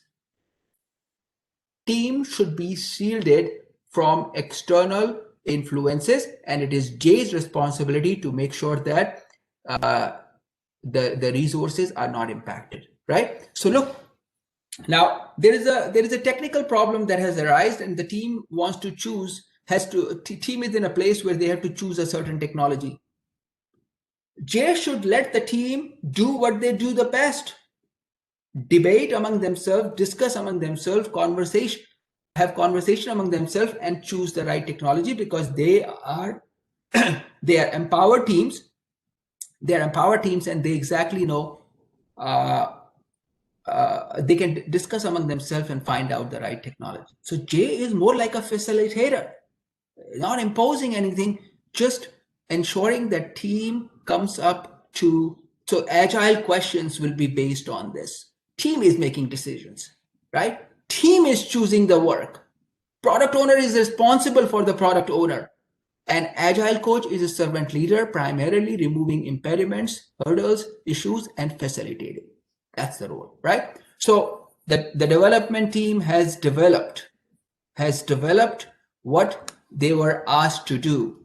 The work is done. It is at this time, Jay picks up the phone and Jay calls Gagandeep, says, Gagan, tomorrow we need you. You have been coming to all the meeting. Thank you for this. But tomorrow, 4 to 6 hours is the time when we will conduct the next phase, which will be called the sprint review. This is called sprint review, which is same as the test in predictive. So this agile approach or agile scrum is no different than waterfall or plan driven. The names have been changed and they have been time boxed, right? Now sprint review takes place, and what does Gagandeep and team do? They look at this website that has been provided. They are interfacing with this website, which contains homepage, product 1, product 7, product 14, and contact us page. Gagandeep clicks on the home page right here and looks at the acceptance criteria. Homepage should appear. It should be in English. It should be in French. He says, check, check, check, check. Done. Check, check, check, check. Done. Done. She calls out after she has done what she needs to. If she finds, Gagandeep and team finds a defect, they send it back here to the development, says there is a defect, resolve it quickly. But if the product meets the acceptance criteria, Gagandeep would say done, done. Done, done means this project is ready for launch. Or this is a minimum viable product, put it aside. Put it aside. Put it aside. Over to the customer as yet. We will add product 19 and 17 to it in the next run, and then we will say this is minimum marketable features, MMF. So product is shippable when it is minimum marketable feature, when it has all the features that are absolutely essential for it to be marketed. You will not go and a company like Amazon will not go out there and put their product page in one product. They will run 3-4 iterations and then make a shippable product and then launch it. So there we go. Sprint review is about applying the acceptance and evaluation criteria and making sure that all the features or user stories that were listed in the sprint log. So all the user stories that were listed in the sprint log, their acceptance and evaluation criteria has been met. Says done, done, done, done, and the team goes into the next phase. The product gets kept somewhere, right? We push it into an environment, and here starts a quick 2 to 4 hour retrospective, 2 to 4 hours. All the stakeholders, they sit together, talk about what did we do yesterday? What worked well, what did not work so well, and what are the opportunities for improvement. So retrospective is a way of improving the value. So keep this in mind from exam standpoint. Retrospective meetings are a way of improving the value. That's number one. Number two, what happens is when people come together and they sit in this meeting for 2 to 4 hours, they come up with numerous suggestions. But it is not possible to pick up these suggestions and come in the next run and apply all of them. So top 2 or top 1 suggestion is taken, and it becomes part of. Now what happens is once you have gone through the one run, within 4 weeks, now look at Rachel, waited 13 months for these 72 features. Here, within 1 week, you have a product up in the market, or maybe in 6 weeks, you have a product up in the market with 4 products generating the revenue already. Case of Rachel, 1.7 or $2.2 million got spent to create a product in 13 to 15 months time span. No value was generated for 13 months. No value, zero value. But here, just with 100K or 200K, you have put product in the market, and the product is generating revenue. That's why yesterday when I was saying, I said, business cases become very compelling when you say to the business owners, we don't need $2.3 million like last project. Just give us 500K and we will put the product in the market. Product can pay for itself after that. That is the, if you ever had to start a business and if you will say, I will create a perfect product. And actually I was reading somewhere and it said perfection, right? Perfection. And then a couple of weeks ago, we were interviewing for City of Hamilton, a couple of project managers. And I said, one of the guys said, it's all about being perfect. I said, tell me. So I said, let's go back to some of your questions and see how perfect you were. You missed this in project management plan. You missed this in conflict. So the answers are not perfect. So what perfection are we talking about here? The idea is purpose, right? The idea of life is not perfection. Idea of Agile is not perfection. The idea of Agile is be purposeful. Be purposeful in doing what? Delivering value, right? Purpose is important. Not only the purpose for your own self, but the purpose, creating purpose for others too is very important. That's what Agile philosophy is all about. I personally like it because it helps you evolve as a human being. So retrospective happens, then what happens? Then the teams, they come back to sprint planning. They look at the product backlog one again time. They create a new sprint log again based on what is absolutely important. They develop it in next 2 to 4 weeks. They test it and they have a retrospective again. Then they again come back to the same. But during this time, what happens is one of the competitors has come up with a new requirement. The new requirement gets added as the 93rd requirement here in the product backlog. And within the next run, it got added here, right here, right? There was no change request required. There was nothing. It got added. And if it was important, it got prioritized. It got immediately prioritized. And within next few weeks, it was out there in the market and you were competing. You are competing. Maybe your product is not as big as Amazon, but you are in the marketplace. You are selling. I can tell you this. I can tell you this, that I have personally applied it on one of my companies that I opened last week. We created a global automated resume worldwide company. We called it Resume Worldwide. You won't believe every day 30 to 40 resumes I got from that company. And I created it as a baby, right? I said homepage and the product. There are 3 products on the page. And there was an automated tool that's attached to it, which is running in India. 1.2 billion people. Everyone needs a resume. Give them a Canadian style resume, they start jumping left and right, right? Launch the product. It's running like crazy for India and hardly anyone working on it. It's like your account is like ting, ting, ting, ting, ting all the time. What's happening? Resume has been made somewhere, right? Pay $17, $18 is a special website that I created for India now. How? By this simple philosophy. Be in the market over creating a perfect product. There is no perfect product. Everyone is out there selling. Everyone is out there selling, whether they are so big or they are small. Can generate value for people. It will 100% get sold. It will 100% get sold. So Agile philosophy is about, so what do we see here? We see that now, pay attention to this and then we'll take some questions. So we see that this is one-time process, sprint 0. Sprint zero is not a phase. Sprint zero is a prerequisite for Agile to take place. That's number one. Sprint zero is a prerequisite for Agile. Number one, Agile phases are sprint planning, daily scrum or stand-up, sprint review, and retrospective. Sprint planning is same as the design phase where prioritization takes place and a document like project scope statement gets created, which is called the iteration backlog or a sprint log.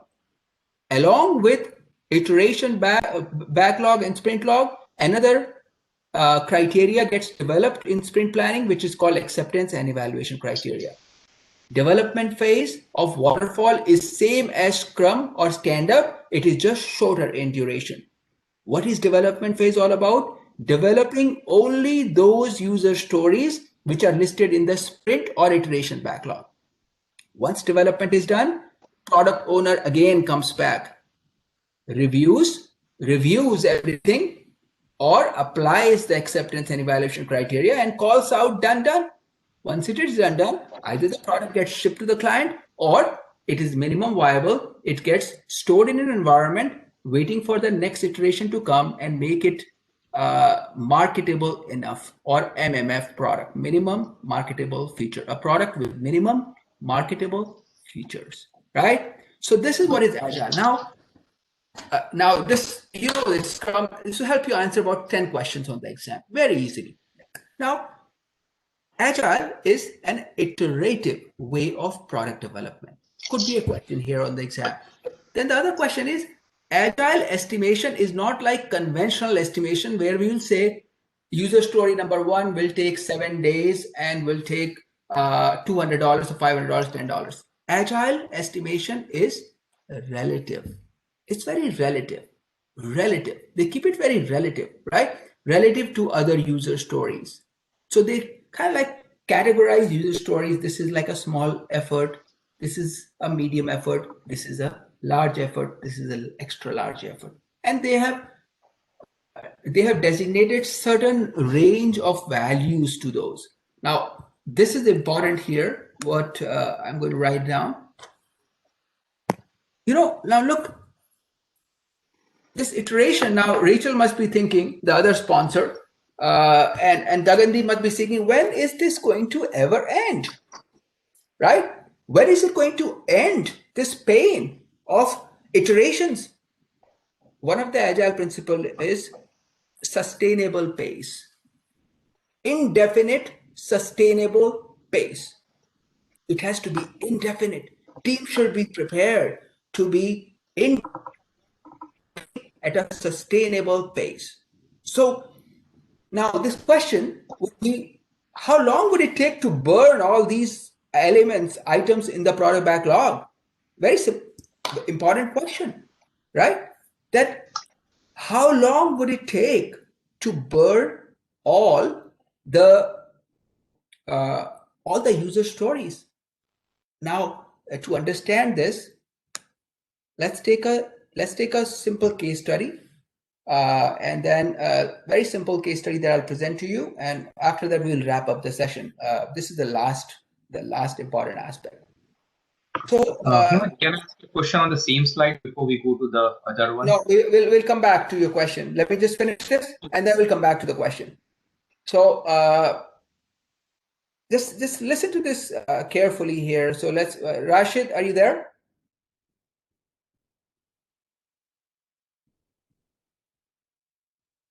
Okay, Rashid not there. Rachel? So yeah, we just ran the first sprint, right? Now this is called a sprint. From here, let's just get you guys, what is a sprint? Sprint is a run from sprint planning to retrospective. This is called a sprint, right? So one sprint is not enough to deliver all the user stories in the product backlog. Is that a fair statement? Fair, right? Multiple sprints are required, but product owners are also not going to sit there and wait for this indefinite, infinite race. They also want to understand how long would it take to deliver all the user stories that are listed in the product backlog. Here we said Jay recommended to Gagandeep that let's just run 4 user stories, and then later on we'll see how much capacity we have, if we can take more. So Jay, in the first sprint, or Rachel, in the first sprint, you burned 4 user stories. Okay, keep this in mind. Beham, in the second sprint, you burned 6 user stories. Larissa, in the third sprint, remember your numbers.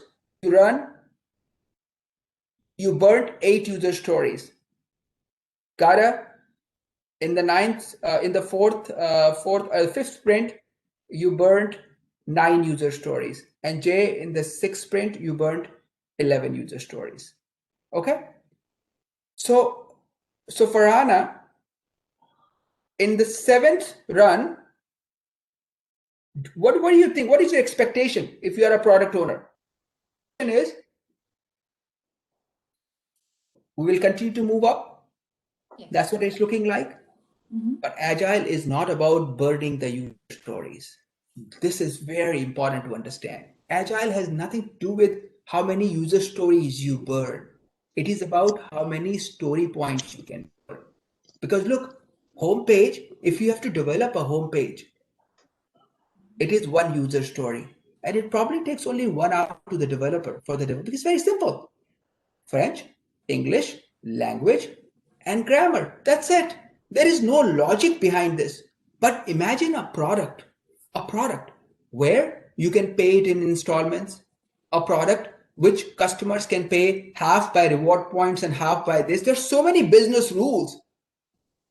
So if I developed a homepage in 1 run, in second run, I may not be able to develop the product because it's just so complex. Every user story has its own level of effort, has own level of complexity, and its own level of risk.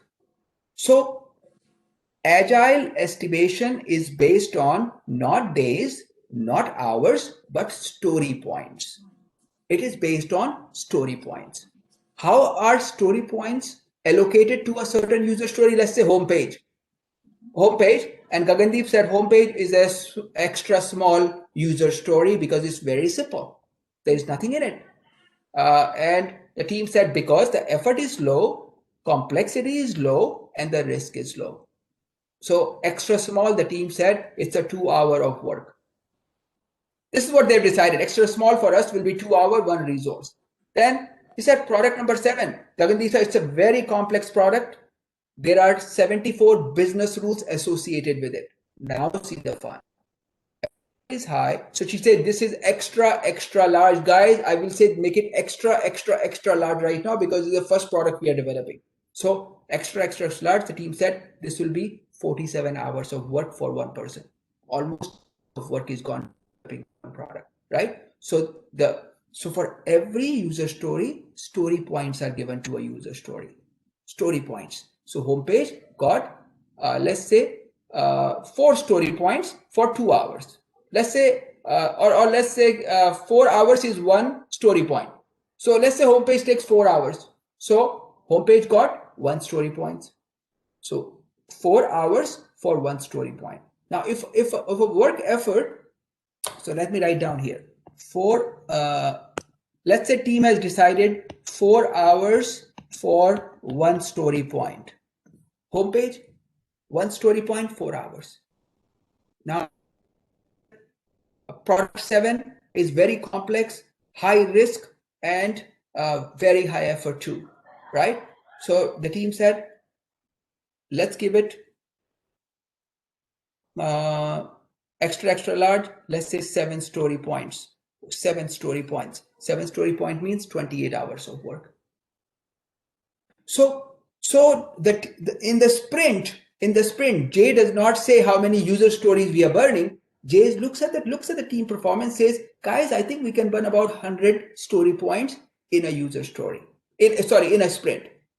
In the first run, let's say and those 100 story points could be 2 user stories.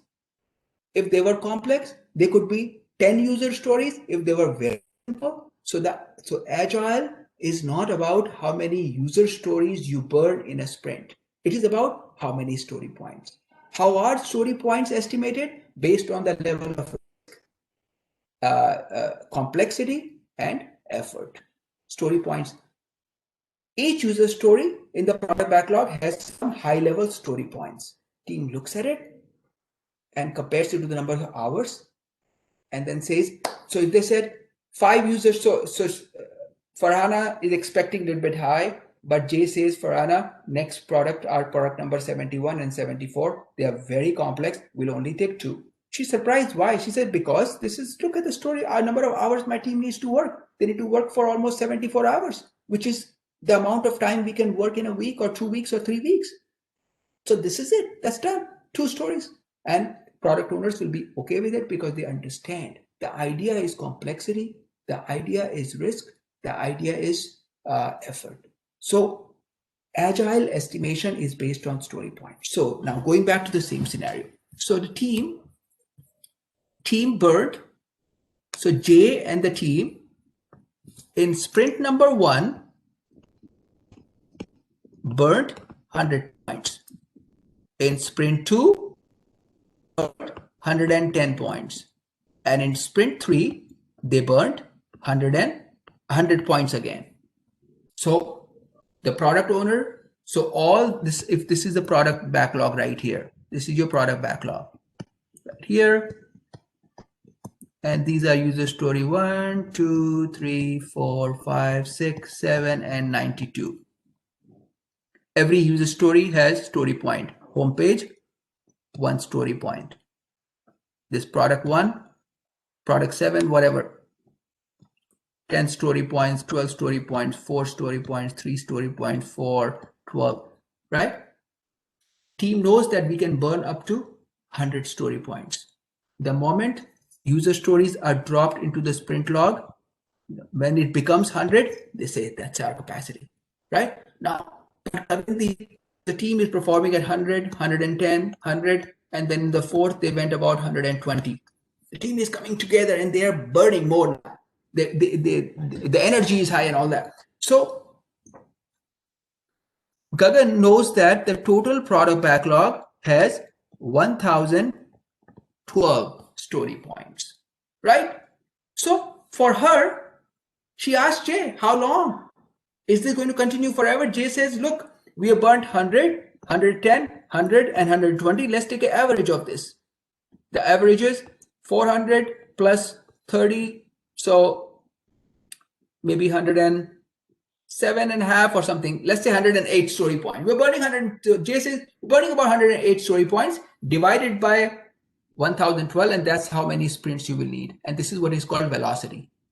Velocity is rate at which you are burning the user stories, right? So everyone wants to know velocity. Velocity tells us how long would it take to burn all the user stories in the product backlog.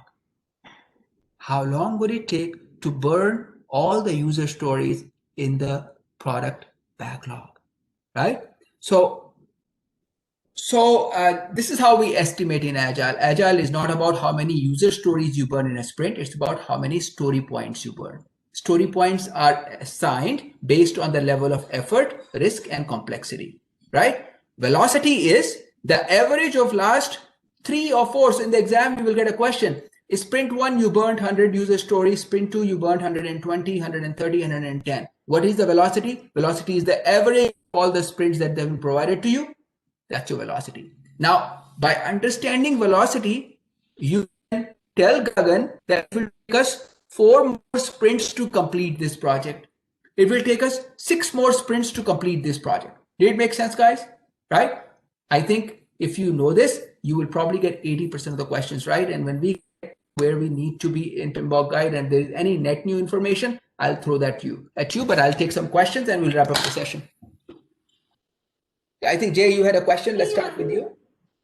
Yeah, sure. Thank you. So, so when we are like, this is a happy part we just discussed, right? So in case if there's any impairments, right, what will happen with that story? Does the story go back to the product backlog? Sorry. Can you repeat the question? I just missed it a little bit. Yeah. Sure, sure. So we just talk about the happy part, right? Like we take up the story and it will go to all the phases and we are done. We won the story. What if in the development stage we find there is some impairment with that story? So does the story will go back to the product backlog? Very good. I think you have done some training on Agile, so that's why you're asking that question. So it's a very good question. And it is an exam question also. So let's say Gagandeep comes into the sprint review and find out that the defect is just too big and it cannot be resolved in this 4 to 8 hour window. So what happens?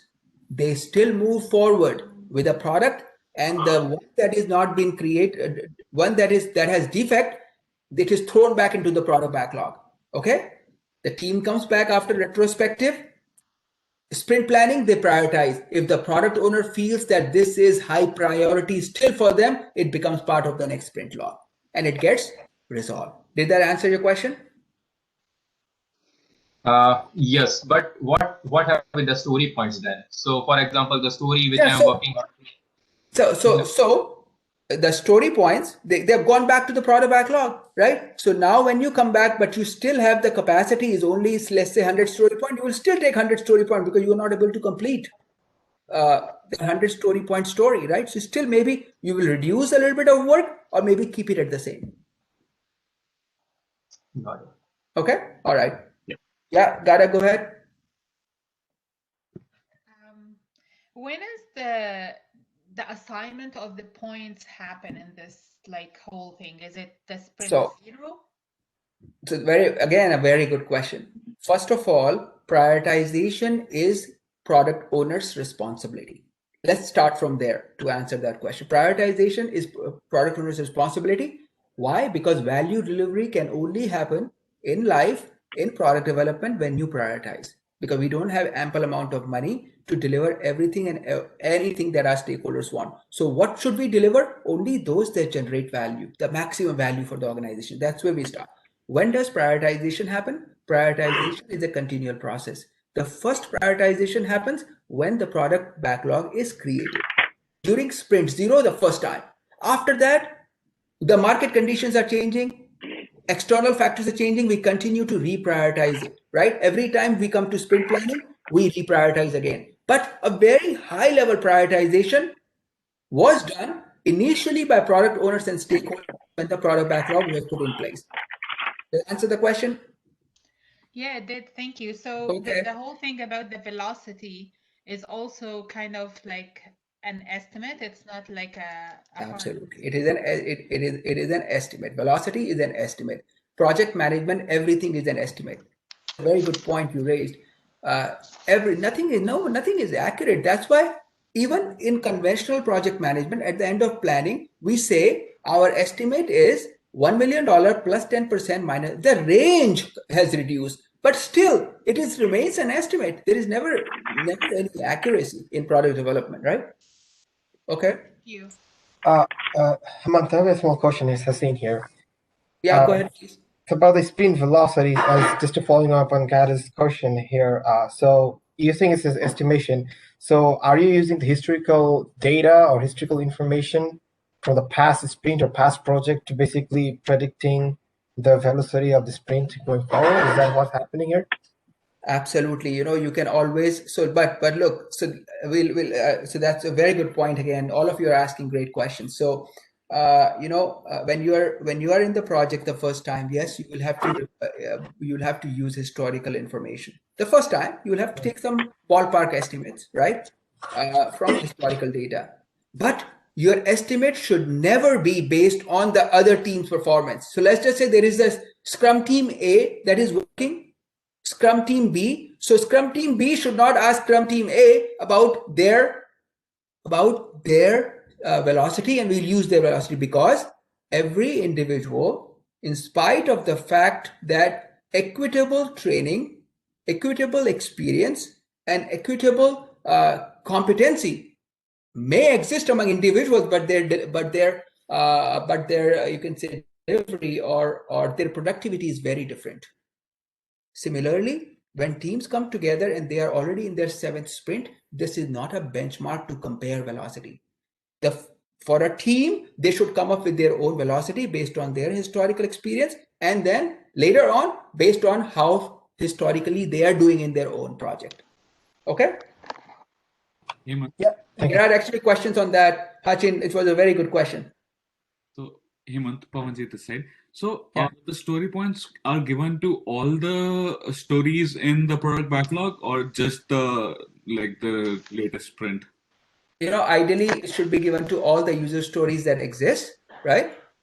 And a very high level priority should be given to all the user stories also, so that when we come to sprint planning, we are not going through the all hundreds user stories, looking at top 10 or top 20, right? Okay. All right.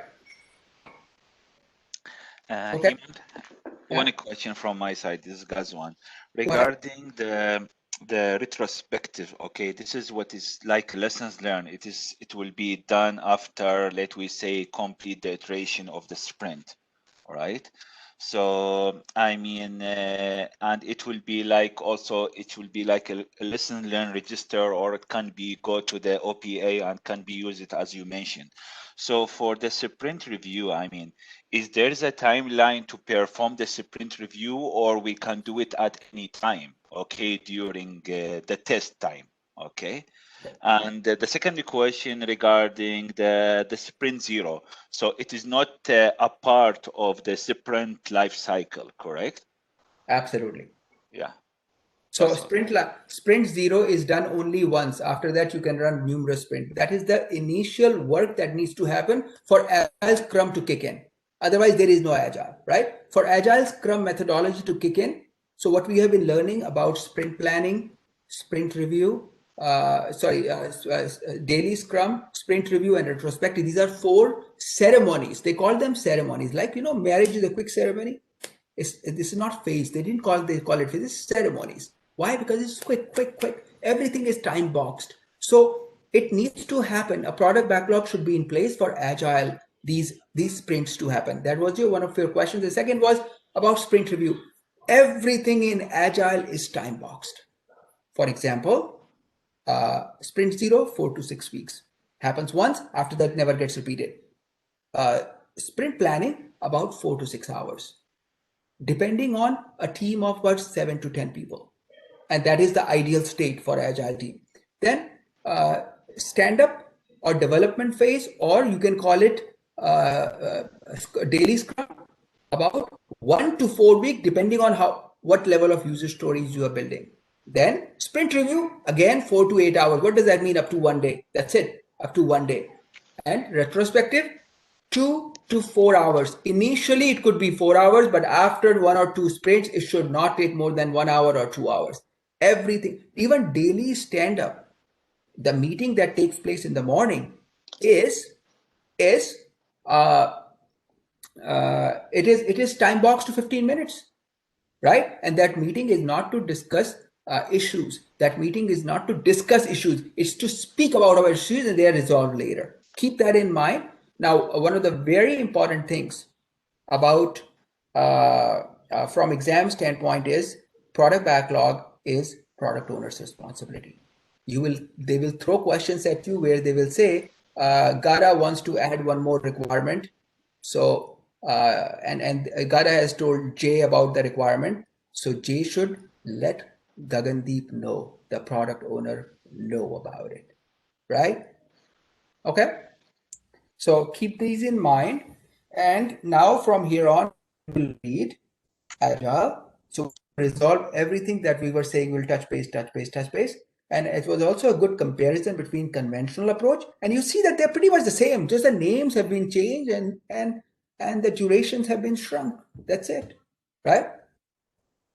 Okay. Any other questions, guys? Yeah, Hemant. This is Eddie. How do you implement something if the organization you work for does not have this approach and they have a different system? How do you implement this now? Yeah, so you need management. So it's a very good question. So whenever you need an approach, you need leadership's direction. Leadership must pave direction and help create a culture for this.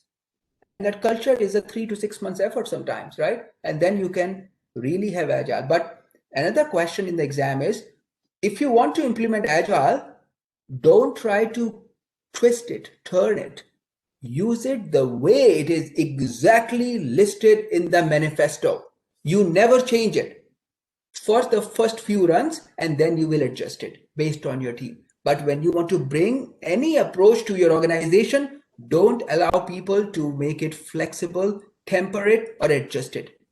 As is. You want it as is. And then after you have moved to 2 or 3 and teams now know how to do this, then they can say, you know what, sprint planning can be reduced, it doesn't need to be 6 hours, it can be reduced to 4 hours. We are very efficient here, right?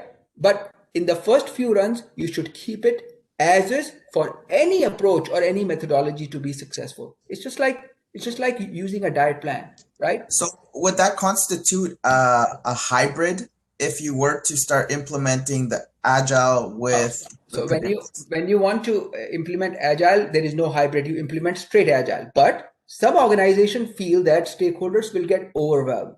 So what they do is, what is hybrid? Hybrid is, I want Rachel, I want Gagandeep, the sponsors, to be comfortable and let them give the requirements that they give. Create a requirement document the way they create it, but development will turn into sprints. Development will turn into Agile, right? Development will turn into Agile. Iterations. It will not be a big bang, it will be iterations. So the hybrid is keep everything the way it is till requirement. From development onwards, turn it into Agile and start delivering value. This is what is hybrid actually. Most organizations, for example, Royal Bank, they use hybrid. Their business owners are giving requirements. After that, they take those requirements and turn them into user stories and start their Agile. Okay. And high level, one important thing is project charters have very high level requirements listed. In Agile, we call those high level requirements as epics. Epics. Those epics are decomposed sometimes to create user stories. So epics are high level requirements that are, the first few requirements as business need. That high level business need is an epic. In Agile, we call it an epic. Now, now we will wrap up this session.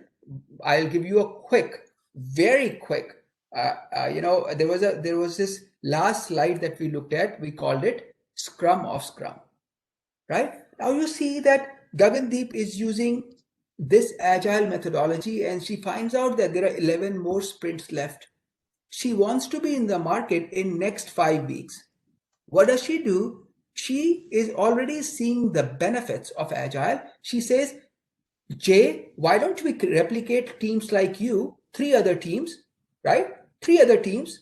Let me make you a coach for all of them. Bring 3 more Agile project managers. You become their coach.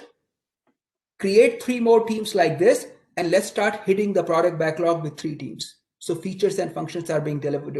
That's called. So what happens is, now we don't want to keep them disparate, 3 different teams. So they have their own daily stand-up meeting, but there is one other Scrum of Scrum meeting that happens every day where a representative from all the teams come and they say how they are building the entire product. So their products remain in sync. And that's what is Scrum of Scrums actually, right? When the team starts or the leadership starts seeing the benefits, then they say, why are we waiting for this one team to do all the work, the 7, 8? Let's create 3 like this. And let's hit this product backlog hard and let's get to the market sooner rather than later.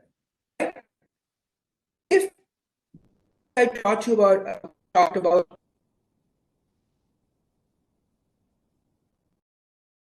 which shows you Scrum is project level, how do we take it upwards to program level and portfolio level? It's an extended framework, right? SAFe. It's an extended framework. Okay. So those you will find those, yeah. So the Scrum of Scrum, is that like all, like I understand Scrum of Scrum, different Scrums happening at different, like, is it different projects or is it all for the same project? So teams coming to. So Scrum of Scrum would be related to one department or one product, right? That's what, otherwise there's no benefit in it if you are including multiple. So it could be one product backlog, different teams hitting it, or it could be one department which wants to keep his product in sync, So they're sending a representative from all the scrums into a meeting, daily meeting, and it's a similar meeting like daily stand-up where they're talking about how is their scrum team doing, what did they do yesterday, what are they plans. So as a team, they're talking about it there. Yeah, well, thank you. One more small point was the story point. So Yeah. I understand the Agile estimate is based on like story points, which you said, right? So that I understand. But the story point is based on the hours. For example, 4 hours is equal to 1 story point, what you said. Is that standard across the board? Some projects could be very tough, like, is it relative to the hours? And it's a standard. So it totally depends on the team's experience, right? And the structure that they are using. I don't think there is any set guideline for that. For all the projects that we do, we don't have any set guidelines. We sit with the stakeholders and say, how would you like to rate a story point? Or I look at my team capability. I'll say, every story point, let's make it 4 hours. 4 man hours, and let's make it 1.5 man hours if 2 people are working on 1 story point, something like that. So it's your decision, not... it's a team and stakeholder, collaborative, right? Keep it collaborative. Okay, not like a industry standard kind of thing. In banks, we are following a standard 1 to 4, 1 to 3, depending on the skills of the team. But again, as I said, the skills, experience, and productivity in spite of the fact that we provide the same training to people have same skills and they have the same experience, still their productivity is not equitable. You cannot measure productivity like that. So all this is slowly refined. It's all refined as we move forward. Every organization finds out their own set standard. Thank you. So how do you guys feel about Agile Scrum? Question. Yeah, go ahead. Is this mostly focused on smaller projects? This approach would not be used on, let's say, a $30 million or $100 million project. Then it would stick to predictive instead. Yeah, very good question. Actually, RBC is working on mobile application development right now. It is a $300-400 million project that's running. TD, CIBC, all of them are providing similar transactional capabilities that are available on the online channel, and they're moving all the features to a mobile application. What are they doing? They're using Agile. How are they doing it? By Scrum of Scrums, right? Scale it. If the benefits are so much, scale it. Their entire floors are turned into something called a digital factory. Imagine in a software project using the manufacturing term factory. Digital factory, digital lab. Collaborative environment has been created. Another exam question is caves and commons. Agile is about caves and commons. Commons is where people sit and work. Cave is where when they need some privacy. So you will find exam questions that some of the team members, they need to make some private calls and so the project manager should allocate a certain area where the team can go, these members can go and have some private conversations. So you cannot just keep people isolated into one room and say you will sit here and Gagandeep and Rachel, the product owners, will have to sit there. This is not how it happens. Rachel needs to make calls, Gagandeep needs to make calls. They are product owners, right? They don't want to do it in front of others. So there are some caves that are created. Caves and common. The idea of Agile is information radiated. Information should be radiated in a very transparent fashion. And as I think Samsher and I were talking about the other day, that use information boards, signboards or Kanban boards to radiate the information. In the exam, you will find this is how you keep the teams collaborative. Agile is mostly, it works very well with co-located teams. However, co-location is not possible in the modern project management environment because development team is offshore mostly. So what do? We create a distributed team. How do we radiate this information using whiteboards? No, we create some kind of, digital boards and still using a combination of technology that is best suited to my team. It's all about what is best suited to my team, right? So very quickly, one last thing that was left and you will find in the exam, and luckily before we go, just last thing, and then we will wrap up this session right here. So Agile reporting. How does Agile reporting take place? Week by week or sprint by sprint.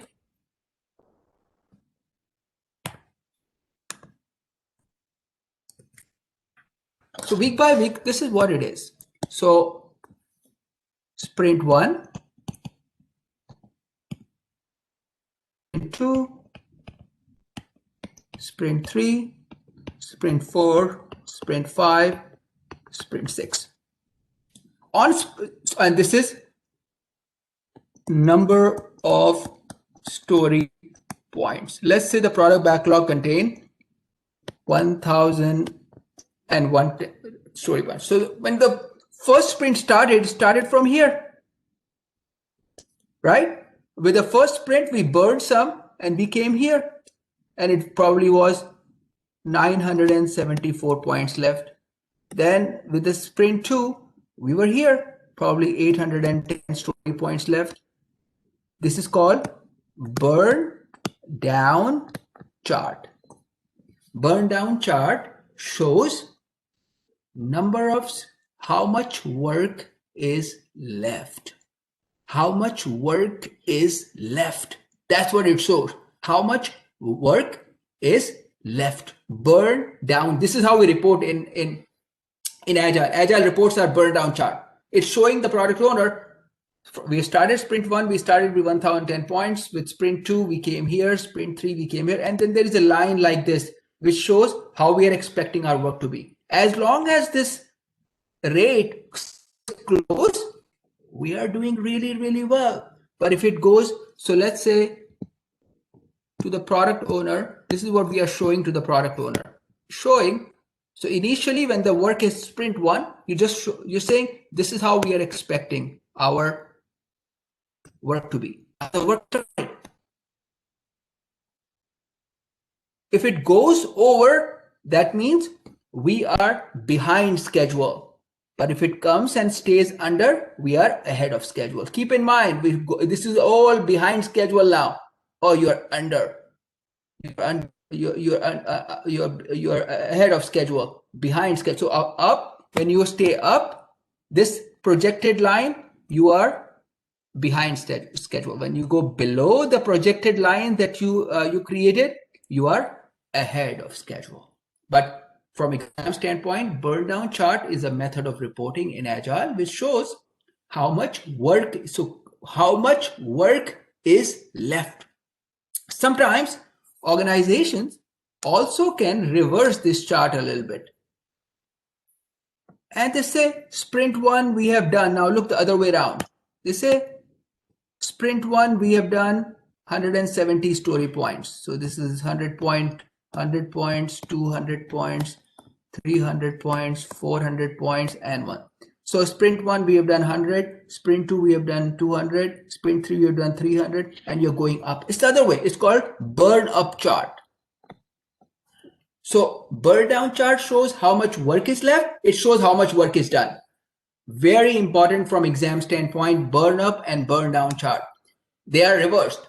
Burn down chart is showing, so Mehem, burn down chart is showing how much work is done. How much work is done. Left. Burn down chart, how much work is left.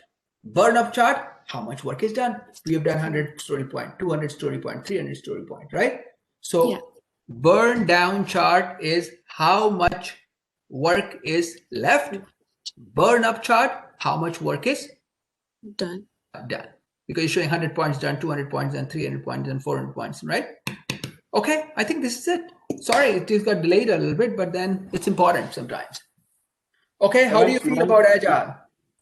Sorry, do you mind one question? Good, thanks. Sorry? Do you mind one question? Good. Just one question, Hemant. Thank you. Yeah, go ahead. One last question. Okay, you talked about the product owner and the Agile coach roles. Are there any other unique roles unique to this approach? Sorry, I didn't get your question. No, sir. There's some kind of disturbance here. Okay, I said you mentioned that there is a product owner role and an Agile coach role. Are there any other roles that are unique to the Agile Scrum approach? So there are three one is the product. Very good question again. One is the product owner role. One is the Agile coach, or if the organization uses the term delivery manager, or Agile project manager, or a Scrum Master, whatever they may want to call. PMI does not like to use any such specific term. Mostly they like to use Agile coach, right? So Agile coach, product owner. Product owner is the voice of customer. And finally, there is Agile team, or sometimes called the Scrum team. 3 primary roles have been defined. Okay. Alrighty, guys. Thank you so much, and I hope you enjoyed the session. I really like Agile, interacting with you. You ask smart questions, so it also helps me think a little bit more, redefine my own processes. So thank you. If you heard me well, if you've taken some notes, I think all of you will get about 80-85% on Agile. This is what it is. This is what it is. This is what you need to know. If you go into any training which these Agile companies provide, for 2 days, they will make you sit somewhere. They'll charge you $1,500, and in the end, the value is zero. Exactly what we learned in 2 hours is what they teach in 16 hours. So you all can write Agile certification, really, and you will pass the exam. Right? So I'm creating a set of questions. I created them, refining them. I'm going to send them to you. I'm asking you to attempt those questions now, so that we completely master it. And we don't have to worry about PMBOK 7 guide about what they're talking about Agile. What they're talking about is okay. All right. Thank you, guys. Thank you.